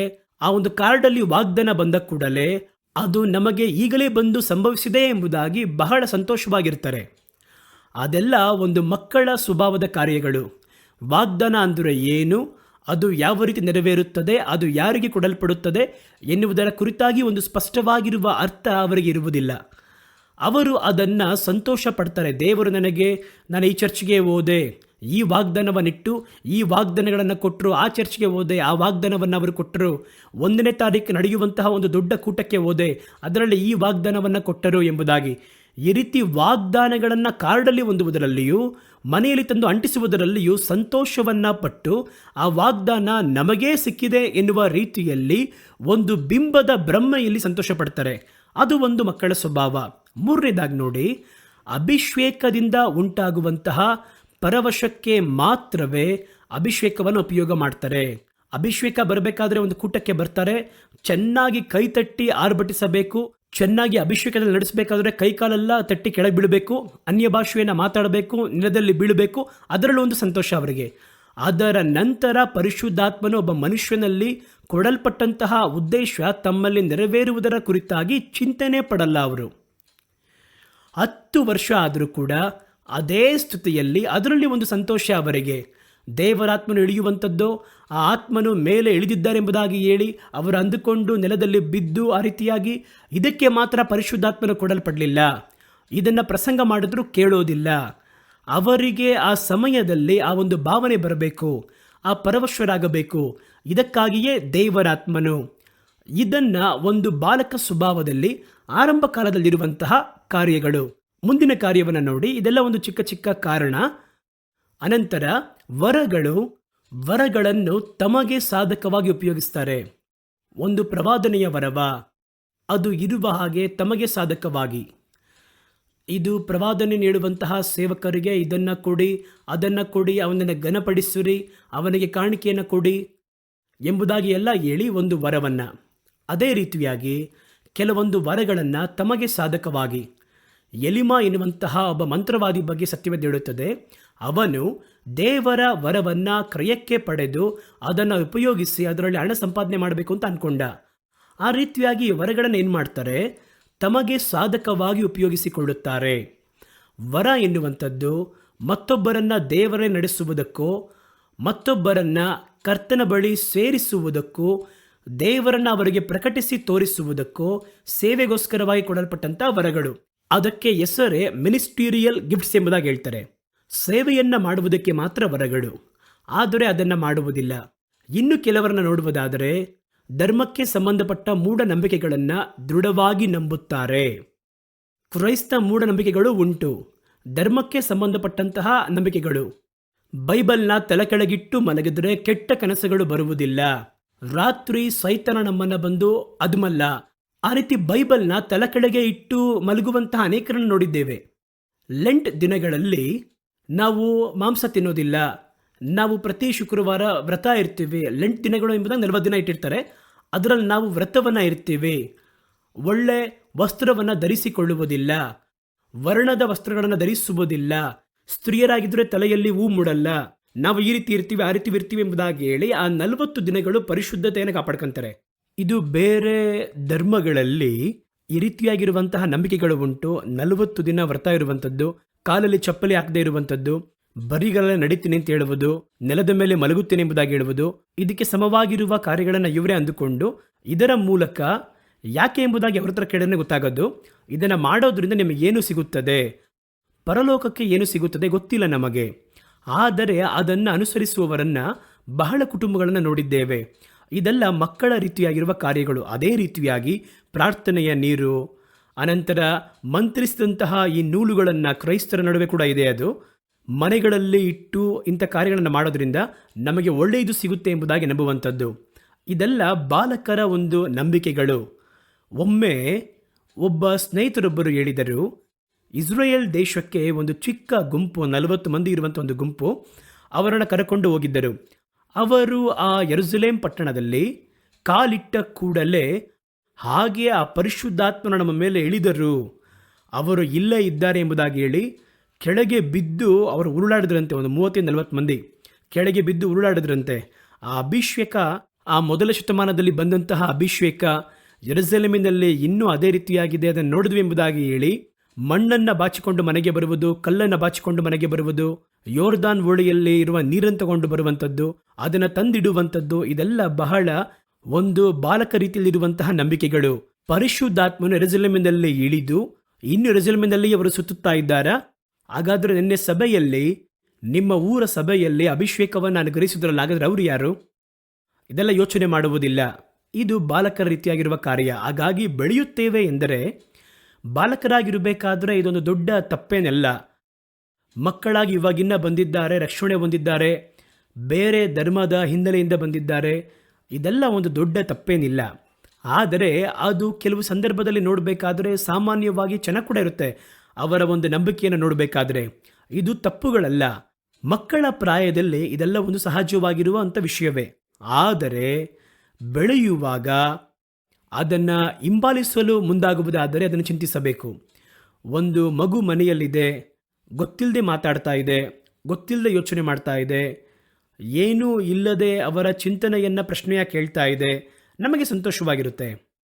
ಅದರ ಒಂದು ನಂಬಿಕೆ, ಅದರ ಕಾರ್ಯಗಳನ್ನು ನೋಡಬೇಕಾದ್ರೆ ಸಂತೋಷವಾಗಿರುತ್ತೆ. ಎಲ್ಲಿಯವರೆಗೂ? ಆ ಮಗು ಬೆಳೆಯುವಂತಹ ಪ್ರಾಯದಲ್ಲಿ ಬೆಳೆಯುವವರೆಗೂ ಮಕ್ಕಳ ಪ್ರಾಯದಲ್ಲಿ ಇರುವವರೆಗೂ ಮಕ್ಕಳಿಗೆ ಸಂಬಂಧಪಟ್ಟ ಕಾರ್ಯಗಳನ್ನು ಮಾಡಿದ್ರು ಅಂದರೆ ಅದರಲ್ಲೇನು ತಪ್ಪಿಲ್ಲ, ಅದಕ್ಕೆ ಮಗುವನ್ನ ಹಾಕಿ ಹೊಡಿಬಾರ್ದು. ಯಾಕೆ ಹಿಂಗೆ ಮಾಡಿದೆ, ಬೀಜವನ್ನು ಹಾಕಿ ತಕ್ಷಣ ತೆಗೆದು ನೋಡ್ತಿದೆಯಾ, ಅವಾಗ ಹೊಡಿಬಾರ್ದು, ಅದನ್ನು ಖಂಡಿಸಲು ಬಾರದು. ಆದರೆ ಒಂದು ಪ್ರತ್ಯೇಕ ಪ್ರಾಯದ ಮೇಲೆ ಅವರು ಅದರಲ್ಲಿ ನೆಲೆಸಿದ್ದಾರೆ ಎಂದರೆ ಅವರ ಒಂದು ಮೆದುಳು ಇನ್ನೂ ಬೆಳವಣಿಗೆ ಆಗಿಲ್ಲ, ಆ ಮಗು ಇನ್ನೂ ಬೆಳವಣಿಗೆ ಹೊಂದಿಲ್ಲ. ಕೆಲವನ್ನ ನೋಡಿರ್ತೀರ, 30 ವರ್ಷ 35 ವರ್ಷ ಇರುತ್ತೆ, ಮಗುವಿನ ಹಾಗೆಯೇ ಇರುತ್ತಾರೆ ಅವರು. ಆಗ ಅವರು ಬೆಳವಣಿಗೆ ಹೊಂದಿಲ್ಲ, ಅದು ಚಿಂತೆಯನ್ನು ಉಂಟು ಮಾಡುತ್ತೆ. ಇದೇ ಮಗುವಿನ ಪ್ರಾಯದಲ್ಲಿದ್ದಂತಹ ಅದೇ ಕಾರ್ಯವೇ, ಆ ಕುಟುಂಬದವರನ್ನು ಸಂತೋಷಪಡಿಸಿದಂತಹ ಕಾರ್ಯವೇ ಇವತ್ತು 20 ವರ್ಷದ ನಂತರ ಆ ಮಗುವಾಗಿ ಇದ್ದು ಆ ಕಾರ್ಯ ಮಾಡಬೇಕಾದ್ರೆ ನೋಡುವವರಿಗೆಲ್ಲ ಕಷ್ಟ, ಎತ್ತವರಿಗೆಲ್ಲ ಕಷ್ಟ. ಅವರು ಬೆಳೆಯಲಿಲ್ಲ, ಅವರು ಸೂಕ್ತವಾಗಿ ಬೆಳೆಯಲಿಲ್ಲ. ಹಾಗಾದರೆ ಆರಂಭ ಕಾಲದ ಕ್ರೈಸ್ತರಲ್ಲಿ ಇದೆಲ್ಲ ಸಹಜವಾಗೇ ಇರುತ್ತೆ. ತೆಗೆದ ಕೂಡಲೇ ಪೌರಣ ಬಳಿ ಬಯಸುವ ರೀತಿಯಲ್ಲಿ ಬಯಸೋಕ್ಕಾಗಲ್ಲ, ಆ ರೀತಿಯೇ. ಆದರೆ ಅದು ಪ್ರತ್ಯೇಕ ಬೆಳವಣಿಗೆಯನ್ನು ಹೊಂದಬೇಕಾದ್ರೆ ಅದೆಲ್ಲ ಒಟ್ಟೋಗುತ್ತೆ ಒಂದೊಂದಾಗಿ.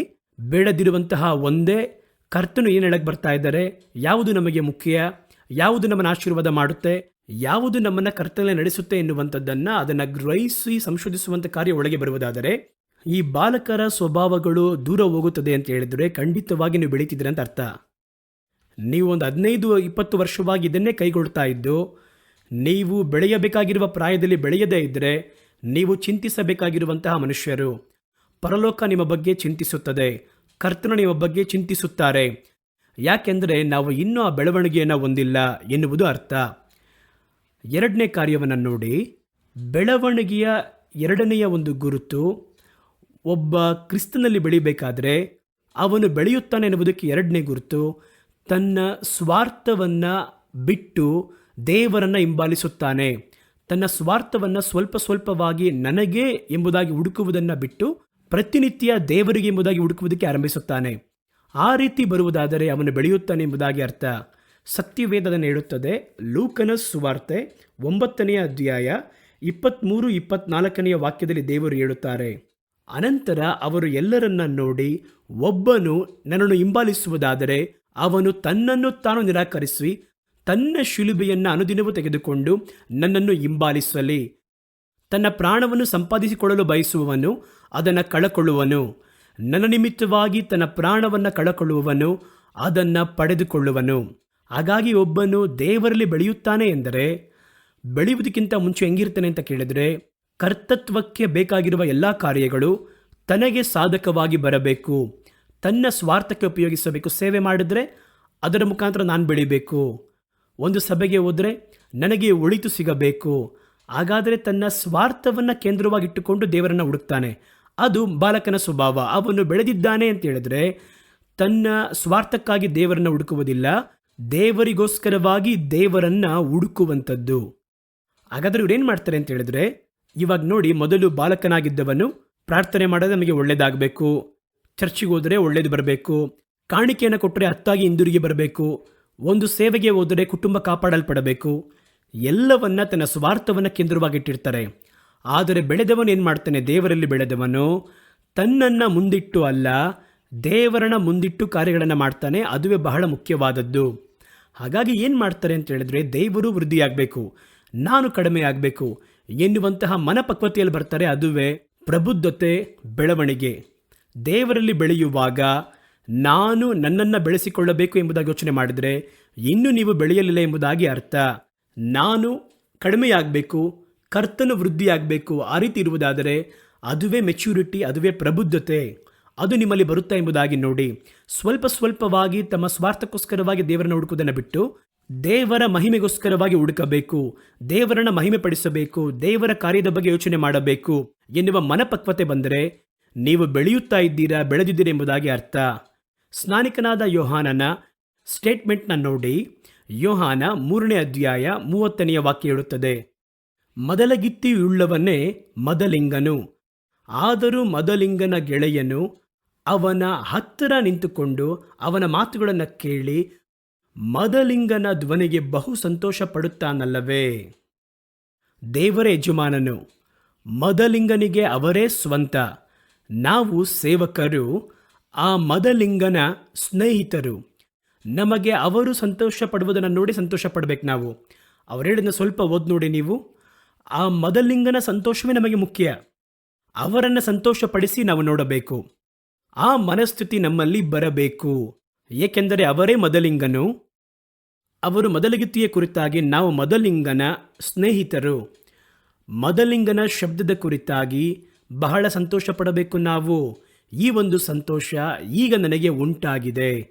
ಅನಂತರ ಹೇಳುವುದು ಬಹಳ ಮುಖ್ಯ. ಅವರು ವೃದ್ಧಿಯಾಗಬೇಕು, ನಾನು ಕಡಿಮೆಯಾಗಬೇಕು. ಇದುವೇ ಮೆಚ್ಯೂರಿಟಿ. ನೀವು ಮೊದಲು ಬರುವಾಗ, ದೇವರಲ್ಲಿ ಬರುವಾಗ ದೇವರನ್ನಿಟ್ಟು ನಾನು ವೃದ್ಧಿಯಾಗಬೇಕು ಎನ್ನುವಂತಹ ಮನಸ್ಥಿತಿ ಒಳಗಿರುತ್ತೆ. ಪ್ರಾರ್ಥನೆ ಮಾಡುವುದರ ಮುಖಾಂತರವಾಗಿ ಅಧಿಕರಿಸಿಕೊಳ್ಳಬೇಕು, ಕಾಣಿಕೆ ಕೊಡುವ ಮೂಲಕ ವೃದ್ಧಿ ಮಾಡಿಕೊಳ್ಳಬೇಕು, ಸೇವೆ ಮಾಡುವ ಮುಖಾಂತರ ವೃದ್ಧಿ ಮಾಡಿಕೊಳ್ಳಬೇಕು.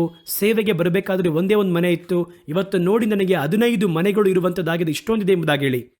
ಎಲ್ಲವನ್ನು ನಾವು ವೃದ್ಧಿಯಾಗಬೇಕು ಎನ್ನುವಂತಹ ಮನಸ್ಥಿತಿಯಲ್ಲಿಯೇ ದೇವರ ಬಳಿ ಹೋಗ್ತೀವಿ ನೋಡಿ, ಅದನ್ನು ನಾವು ಇನ್ನೂ ಬೆಳೆಯಲಿಲ್ಲ ಎಂಬುದಾಗಿ ತೋರಿಸುತ್ತದೆ. ಬೆಳೆದವನು ಹೆಂಗಿದ್ದಾನೆ ಗೊತ್ತಾ? ಅವರು ವೃದ್ಧಿಯಾಗಬೇಕು, ಅವರು ವೃದ್ಧಿಯಾಗಬೇಕು. ಅಷ್ಟು ಮಾತ್ರವಲ್ಲ, ನಾನು ಕಡಿಮೆ ಆಗಬೇಕು. ಅವರು ಮೊದಲಿಂಗನು, ಅವರ ಎಲ್ಲದಕ್ಕೂ ಅಧಿಪತಿ. ಅವರ ಮಾತನ್ನು ಕೇಳಿ ಸಂತೋಷಪಡಿಸುವುದೇ ನಮ್ಮ ಕೆಲಸ. ಜೊತೆಗಿರುವವರು ಅವರ ಮಾತನ್ನು ಕೇಳಿ ಸಂತೋಷವನ್ನು ಪಡಬೇಕು. ಅದಕ್ಕೆ ಬದಲಾಗಿ ನಾವು ಮಾತಾಡೋದನ್ನ ಕೇಳಿ ಮತ್ತೊಬ್ಬರು ಸಂತೋಷಪಟ್ಟರೆ ಅವ್ರನ್ನ ಹಿಂದೆ ತಳ್ಳಬಾರದು. ಹಾಗಾದರೆ ನಾವು ಬೆಳೆಯಲಿಲ್ಲ ಎಂಬುದಾಗಿ ಅರ್ಥ. ದೇವರ ಕಾರ್ಯಗಳು ವೃದ್ಧಿಯಾಗುವುದನ್ನು, ತಾವು ಕಡಿಮೆಯಾಗುವುದನ್ನು ಬಯಸುವವರಾಗಿರ್ತಾರೆ. ಇದು ಬೆಳೆದವರ ಒಂದು ಗುರುತು. ಕರ್ತನ ಮಹಿಮೆ ವೃದ್ಧಿಯಾಗಬೇಕು ಅಂತ ಹುಡುಕ್ತಾರೆ. ಅವರು ಏನು ಮಾಡಿದ್ರು ದೇವರ ರಾಜ್ಯ ವೃದ್ಧಿಯಾಗಬೇಕು. ದೇವರನ್ನಿಟ್ಟು ತಮ್ಮನ್ನು ವೃದ್ಧಿ ಮಾಡಿಕೊಳ್ಳಲು ನೆನೆಸುವವರು ತಾವು ಇನ್ನೂ ಕ್ರಿಸ್ತನಲ್ಲಿ ಬೆಳೆಯಲಿಲ್ಲ ಎನ್ನುವಂಥದ್ದನ್ನು ಸೂಚಿಸುತ್ತದೆ. ಏನು ಹೇಳಿದ್ರೂ ವ್ಯಾಪಾರವಾಗಿಸುವುದು. ಕರ್ತನು ಮಾತಾಡಿದ್ರೆ ಅದು ವ್ಯಾಪಾರ, ಕರ್ತನಿಗೆ ಸೇವೆ ಮಾಡಿದ್ರೆ ವ್ಯಾಪಾರ. ಏನಿಟ್ಟು ನಮ್ಮನ್ನು ವೃದ್ಧಿ ಮಾಡಿಕೊಳ್ಳಬಹುದು ಎಂಬುದಾಗಿ ಅಂದ್ಕೊಂಡ್ರೆ ಹೊರಗೆ ನೋಡಿದ್ರೆ ಸೇವೆ ಥರ ಕಾಣಿಸುತ್ತೆ, ನಿಮ್ಮ ಎಲ್ಲೆಗಳು ವಿಸ್ತಾರವಾದಂತೆ ಕಾಣುತ್ತೆ. ನಾನು ಮುಂಚಿತವಾಗಿ ಹೇಳಿದ ಹಾಗೆ ಆ ಮರ ಬೆಳೆದ ಹಾಗೆ ಕಾಣಿಸಿತು. ಆ ಮರದಲ್ಲಿ ತಕ್ಕ ಬೆಳವಣಿಗೆ ಇಲ್ಲ ಎನ್ನುವಂಥದ್ದು ನಮಗೆ ಇಲ್ಲಿ ಬಿಟ್ಟು ಮಾಡಿ ತೋರಿಸಲ್ಪಡುತ್ತದೆ. ಮುಂದಿನ ಕಾರ್ಯವನ್ನು ನೋಡಿ. ಕ್ರಿಸ್ತನವರು ಬೆಳೆದವರು ತಮ್ಮ ಪಾಪದ ಇಚ್ಛೆಗಳನ್ನು ಶಿಲುಬೆಯಲ್ಲಿ ಜಡಿದಿರುತ್ತಾರೆ. ಪಾಪಕ್ಕೆ ಸತ್ತವರಾಗಿರ್ತಾರೆ. ಅದನ್ನು ನೋಡುವಾಗ ನಮಗೆ ಗೊತ್ತಾಗುತ್ತೆ ನಾವು ಕ್ರಿಸ್ತನಲ್ಲಿ ಸ್ವಲ್ಪ ಸ್ವಲ್ಪವಾಗಿ ಬೆಳೆಯುತ್ತಿದ್ದೇವೆ ಅಥವಾ ಬೆಳೆದಿದ್ದೇವೆ.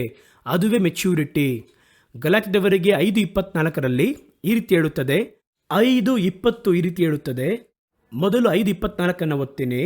ಕ್ರಿಸ್ತ ಯೇಸುವಿನವರು ತಮ್ಮ ಶರೀರ ಭಾವವನ್ನು ಅದರ ವಿಷಯಾಭಿಲಾಷೆ ಸ್ವೇಚ್ಛಾಭಿಲಾಷೆ ಸಹಿತ ಶಿಲುಬೆಗೆ ಹಾಕಿದವರವರು. ಇದೊಂದು ಗುರುತು, ಬೆಳವಣಿಗೆಯ ಗುರುತು. ಅನಂತರ ಇದರಲ್ಲಿ ನೋಡಿ, ಗಲಾತ್ಯದವರಿಗೆ 2ನೇ ಅಧ್ಯಾಯ 20ನೇ ವಾಕ್ಯದಲ್ಲಿ ಕ್ರಿಸ್ತನೊಂದಿಗೆ ಶಿಲುಬೆಯಲ್ಲಿ ಜಡಿಯಲ್ಪಟ್ಟಿದ್ದೇನೆ, ಆಗಿದ್ದಾಗಿಯೂ ಬದುಕಿದ್ದೇನೆ, ಇನ್ನು ಜೀವಿಸುವುದು ನಾನಲ್ಲ, ಕ್ರಿಸ್ತನು ನನ್ನಲ್ಲಿ ಜೀವಿಸುತ್ತಾನೆ. ನಮ್ಮೊಳಗೆ ನಾನು ಎನ್ನುವುದು ಸತ್ತು ಸ್ವಲ್ಪ ಸ್ವಲ್ಪವಾಗಿ ಕ್ರಿಸ್ತನು ಬದುಕಿ ಕ್ರಿಸ್ತನು ಪ್ರಕಟವಾಗಬೇಕು. ಅದಕ್ಕೆ ಹೆಸರೇ ಬೆಳವಣಿಗೆ. ಸ್ವಲ್ಪ ಸ್ವಲ್ಪವಾಗಿ ನಿಮ್ಮ ಸ್ವಭಾವ ಹಾಗೆ ಹೊರಗೊಟ್ಟೋಗುತ್ತೆ.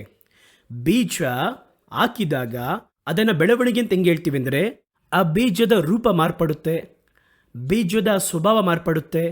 ಅದು ಬೇರೆ ಒಂದು ಪ್ರಮಾಣದಲ್ಲಿ ಅದು ಫಲಗಳನ್ನು ಪ್ರಕಟಿಸಿ ತೋರಿಸಬೇಕು. ನಾವು ಬಂದು ಕೆಳಗೆ ಬೀಜವನ್ನು ಬಿತ್ತಿದಾಗ ಅದು ಬೀಜ ಬೇರೆ ಥರ ಇತ್ತು, ಭಾಳ ಅದು ಕರಗೋಗಿ ಅದನ್ನೇ ಹಾಕಿದ್ವಿ ನಾವು. ಆದರೆ ಅದು ಬೆಳಿಬೇಕಾದ್ರೆ ಹೆಂಗೆ ಕಾಣಿಸ್ತಾ ಇದೆ ಅಂದರೆ, ಅದರ ಬಿಂಬ ರೂಪ ಮಾರ್ಪಟ್ಟಿದೆ, ಅದರಲ್ಲಿ ಬೇರೆ ಒಂದು ಬಿಂಬ ಉದ್ಭವವಾಗಿದೆ, ಮರವಾಗಿ ಉದ್ಭವವಾಗ್ತಾ ಇದೆ, ಎಲೆ ಬಿಡ್ತಾ ಇದೆ, ರೊಂಬೆಗಳು ಫಲ ಕೊಡ್ತಾ ಇದೆ. ಅದೇ ರೀತಿಯೇ ನೀವು ಬೆಳೆಯುತ್ತೀರಾ ಅಂದರೆ ನಿಮ್ಮ ಸ್ವಭಾವಗಳು ಮರೆಯಾಗಿ ಕ್ರಿಸ್ತನು ನಿಮ್ಮಲ್ಲಿ ಬದುಕಿರುವುದು ಪ್ರಕಟಿಸಲ್ಪಡಬೇಕು. ಆ ರೀತಿ ಸತ್ಯವೇದ ಹೇಳುತ್ತದೆ. ಈಗ ಕರ್ತನಲ್ಲಿ ನಾವು ಬೆಳೆಯಬೇಕು ಎನ್ನುವಂಥದ್ದೇ ದೇವರ ಪ್ರಧಾನ ಉದ್ದೇಶಗಳಲ್ಲಿ ಒಂದಾಗಿರುವಂಥದ್ದನ್ನು ದೇವರ ಸತ್ಯವೇದ ಬೆಟ್ಟು ಮಾಡಿ ತೋರಿಸುತ್ತದೆ. ಅನಂತರ ನೋಡಿ, ಇನ್ನು ಬಹಳ ವಿಷಯಗಳು ಉಂಟು, ಆದರೆ ಹೇಳುವುದಕ್ಕೆ ಅಧಿಕ ಸಮಯವಿಲ್ಲ, ವೇಗವಾಗಿ ಹೇಳುತ್ತೇನೆ. ಬೆಳೆದವರು ದೇವರ ವಾಕ್ಯವನ್ನು ಅರ್ಥ ಮಾಡಿಕೊಳ್ಳುತ್ತಾರೆ. ಒಬ್ಬನು ಬೆಳೆದಿದ್ದಾನೆ ಎಂದರೆ ಅವನು ದೇವರ ಕರ್ತನ ಮನಭಾರವನ್ನು ಅರ್ಥ ಮಾಡಿಕೊಳ್ಳುತ್ತಾನೆ.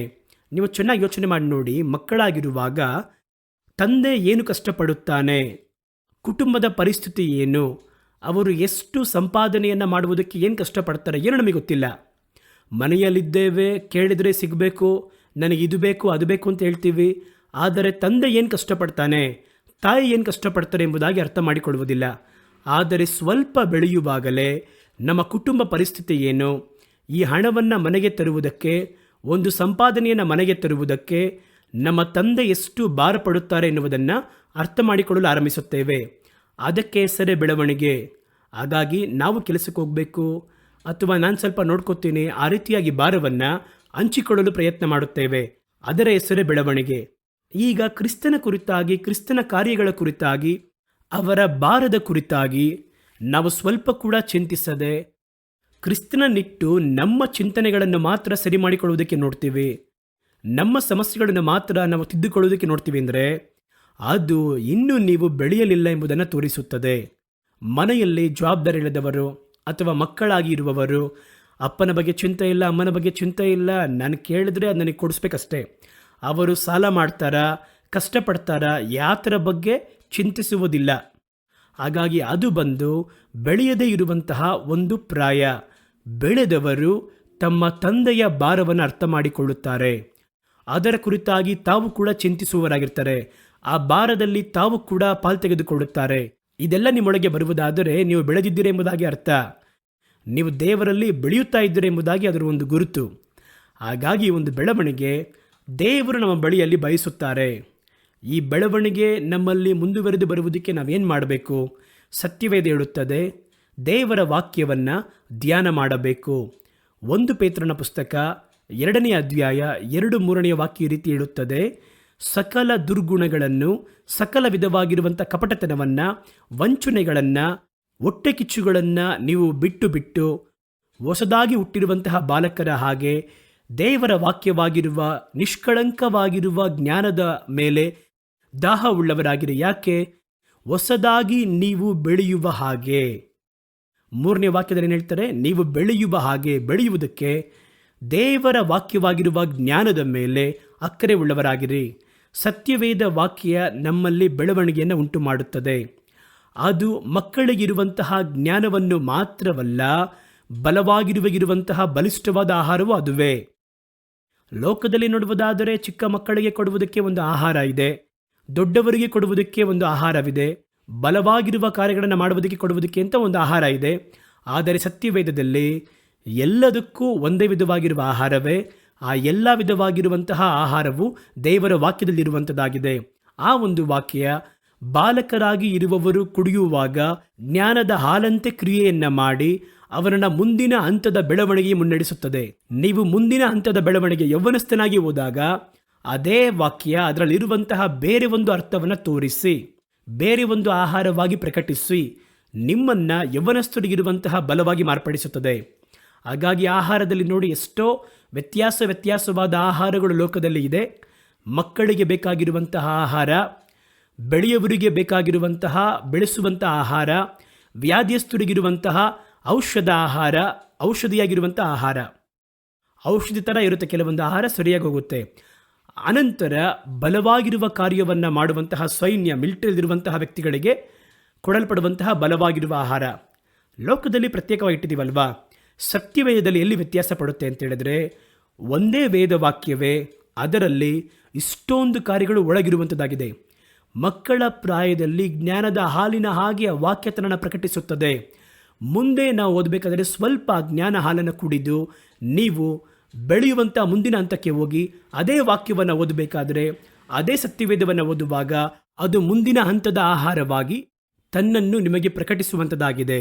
ನೀವು ಬಲವಾಗಿರುವ ಕಾರ್ಯವನ್ನು ಮಾಡುವವರಾಗಿದ್ದು ಅದೇ ಸತ್ಯವೇದ ವಾಕ್ಯವನ್ನು ಓದುವಾಗ ನಿಮಗೆ ಬಲವಾಗಿರುವ ಆಹಾರವಾಗಿ ತನ್ನನ್ನು ಪ್ರಕಟಿಸುವಂಥದ್ದಾಗಿದೆ. ಅದುವೇ ಸತ್ಯವೇದದ ಮಹತ್ವ. ನಿಮ್ಮನ್ನು ಬೆಳೆಯುವಂತೆ ಮಾಡುತ್ತದೆ. ಬೆಳೆದ ನಂತರ ಆ ಬೆಳವಣಿಗೆಗೆ ತಕ್ಕ ಮುಂದಿನ ಆಹಾರವಾಗಿ ತನ್ನನ್ನು ಪ್ರಕಟಿಸುತ್ತದೆ. ಆದ್ದರಿಂದಲೇ ಸತ್ಯವೇದವನ್ನು ಎಷ್ಟು ಬಾರಿ ಓದಿದರೂ ಅಷ್ಟು ಬಾರಿಯೂ ಅದು ನಮಗೆ ಹೊಸದಾಗಿ ತೋಚುತ್ತದೆ, ಹೊಸದಾಗಿರುವ ಆಹಾರವಾಗಿ ಕಾಣಲ್ಪಡುತ್ತದೆ. ಆದ್ದರಿಂದ ಸತ್ಯವೇದವನ್ನು ಓದಿರಿ. ಸತ್ಯವೇದವನ್ನು ನಿಮ್ಮ ಬೆಳವಣಿಗೆಗೆ ತಕ್ಕ ರೀತಿಯಲ್ಲಿ ಅದು ತನ್ನನ್ನು ಪ್ರಕಟಿಸುತ್ತದೆ. ಅದು ನಿಮಗೆ ಕಲಿಸುವುದರಲ್ಲಿ ನೆಲೆಯಾಗಿ ನಿಂತುಕೊಳ್ಳಿರಿ. ಮುಂದಿನ ಹಂತದ ಬೆಳವಣಿಗೆ ಹೋಗ್ತೀರಾ. ವಾಕ್ಯವನ್ನು ಓದುವುದನ್ನು ನಿಲ್ಲಿಸಬೇಡಿ. ಅದೇ ವಾಕ್ಯವೇ ಮುಂದಿನ ಹಂತದ ಬೆಳವಣಿಗೆಗೆ ನಿಮ್ಮನ್ನು ಮುನ್ನಡೆಸುವಂತಹ ಆಹಾರವಾಗಿ ತನ್ನನ್ನು ಪ್ರಕಟಿಸುವಂಥದ್ದಾಗಿರುತ್ತದೆ. ಹಾಗಾಗಿ ದೇವರ ವಾಕ್ಯದೊಂದಿಗೆ ನೀವು ಬೆಳೆಯುವಂಥದ್ದು ತಕ್ಕ ಬೆಳವಣಿಗೆಯನ್ನು ಉಂಟು ಮಾಡುತ್ತದೆ. ನೀವು ಬೆಳೆಯಬೇಕು ಎನ್ನುವಂಥದ್ದೇ ಕ್ರಿಸ್ತನ ಉದ್ದೇಶ. ಕರ್ತನು ಕೊಟ್ಟಂತಹ ಈ ಒಳ್ಳೆಯ ಮಾತುಗಳಿಗಾಗಿ ತಲೆಗಳನ್ನು ತಗ್ಗಿಸಿ ಒಂದು ಚಿಕ್ಕ ಪ್ರಾರ್ಥನೆ ಮಾಡೋಣ.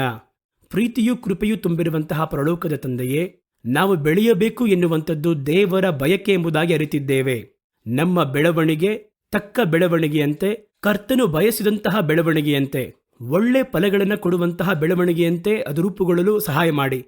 ಬರೀ ಒಂದು ಅಂಜೂರದ ಮರದ ಹಾಗೆ ಬೆಳೆದು ಪರಿಪೂರ್ಣ ಬೆಳವಣಿಗೆಯನ್ನು ಹೊಂದದಿರುವಂತಹ ಪರಿಸ್ಥಿತಿಯಲ್ಲಿ ಶಪಿಸಲ್ಪಡುವುದಕ್ಕೂ ಕತ್ತರಿಸಲ್ಪಡುವುದಕ್ಕೂ ನಾವು ಕಾರಣವಾಗಿ ಇರದ ಹಾಗೆ ತಕ್ಕ ಕಾಲದಲ್ಲಿ ತಕ್ಕ ಬೆಳವಣಿಗೆಯು ನಮಗೆ ಅನುಗ್ರಹಿಸಿಕೊಡಿರಿ. ನಿಮ್ಮ ವಾಕ್ಯವಾಗಿರುವ ಜ್ಞಾನದ ಹಾಲನ್ನು, ಬಲವಾಗಿರುವಂಥ ಆಹಾರವಾಗಿರುವಂಥ ದೇವರ ವಾಕ್ಯವನ್ನು ನಾವು ಅಧಿಕವಾಗಿ ಆತುಕೊಂಡು ಬದುಕಿ ಬೆಳೆಯಲು ಪ್ರತಿಯೊಬ್ಬರಿಗೂ ನೀವು ಸಹಾಯವನ್ನು ಮಾಡಿರಿ. ಪ್ರತಿಯೊಬ್ಬೊಬ್ಬರ ಅಗತ್ಯತೆಗಳು ಸಂಧಿಸಲ್ಪಡಲಿ. ಅವರು ದೇವರಲ್ಲಿ ಬೆಳೆದು ಸಮೃದ್ಧಿಯಾಗಿ ಫಲ ಕೊಡುವುದಕ್ಕೆ ಸಹಾಯ ಮಾಡಿ. ಮುಂದುವರೆದು ನಿಮ್ಮ ಪ್ರತಿ ಮಕ್ಕಳನ್ನು ಹೆಸರಾಗಿ ಆಶೀರ್ವಾದ ಮಾಡಿ ಮಹಿಮೆಪಡಿಸಿ ಘನವನ್ನು ಪಡಿಸಿರಿ. ಯೇಸುವಿನ ಮುಖಾಂತರ ಇವರಿಗೋಸ್ಕರವಾಗಿ ಮಾಡುವಂಥ ಎಲ್ಲ ವಿಜ್ಞಾಪನೆಗಳನ್ನು ಸ್ವೀಕರಿಸಿರಿ ತಂದೆಯೇ, ಆಮೇನ್. ದೇವರು ನಮ್ಮ ಸಂಗಡ ಮಾತಾಡಿದ್ದಾರೆ. ನಾವು ತಕ್ಕ ಬೆಳವಣಿಗೆಯನ್ನು ಪಡೆಯಬೇಕೆನ್ನುವುದೇ ದೇವರ ಬಯಕೆ. ನೀವು ಏನೇ ಮಾಡಿದ್ರೂ ಅದು ಕ್ರಿಸ್ತನಲ್ಲಿ ನಿಮ್ಮನ್ನು ಬೆಳೆಸುವುದಕ್ಕೆ ಪ್ರಯತ್ನ ಮಾಡುತ್ತದೆ ಎನ್ನುವುದನ್ನು ಗಮನಿಸಿ ನೋಡ್ರಿ. ಬೆಳೆಯಬೇಕು, ಕ್ರಿಸ್ತನಲ್ಲಿ ಒಳ್ಳೆಯ ಫಲಗಳನ್ನು ಕೊಡಬೇಕು. ಮುಂದಿನ ವಾರದಲ್ಲಿ ನಾನು ಮತ್ತೊಂದು ನೂತನ ಸಂದೇಶದೊಂದಿಗೆ ನಿಮ್ಮನ್ನು ಭೇಟಿ ಮಾಡ್ತೀನಿ. ಅಲ್ಲಿಯವರೆಗೂ ದೇವರು ನಿಮ್ಮನ್ನು ಆಶೀರ್ವಾದ ಮಾಡಿ ಕಾಪಾಡಲಿ. ಆಮೇನ್.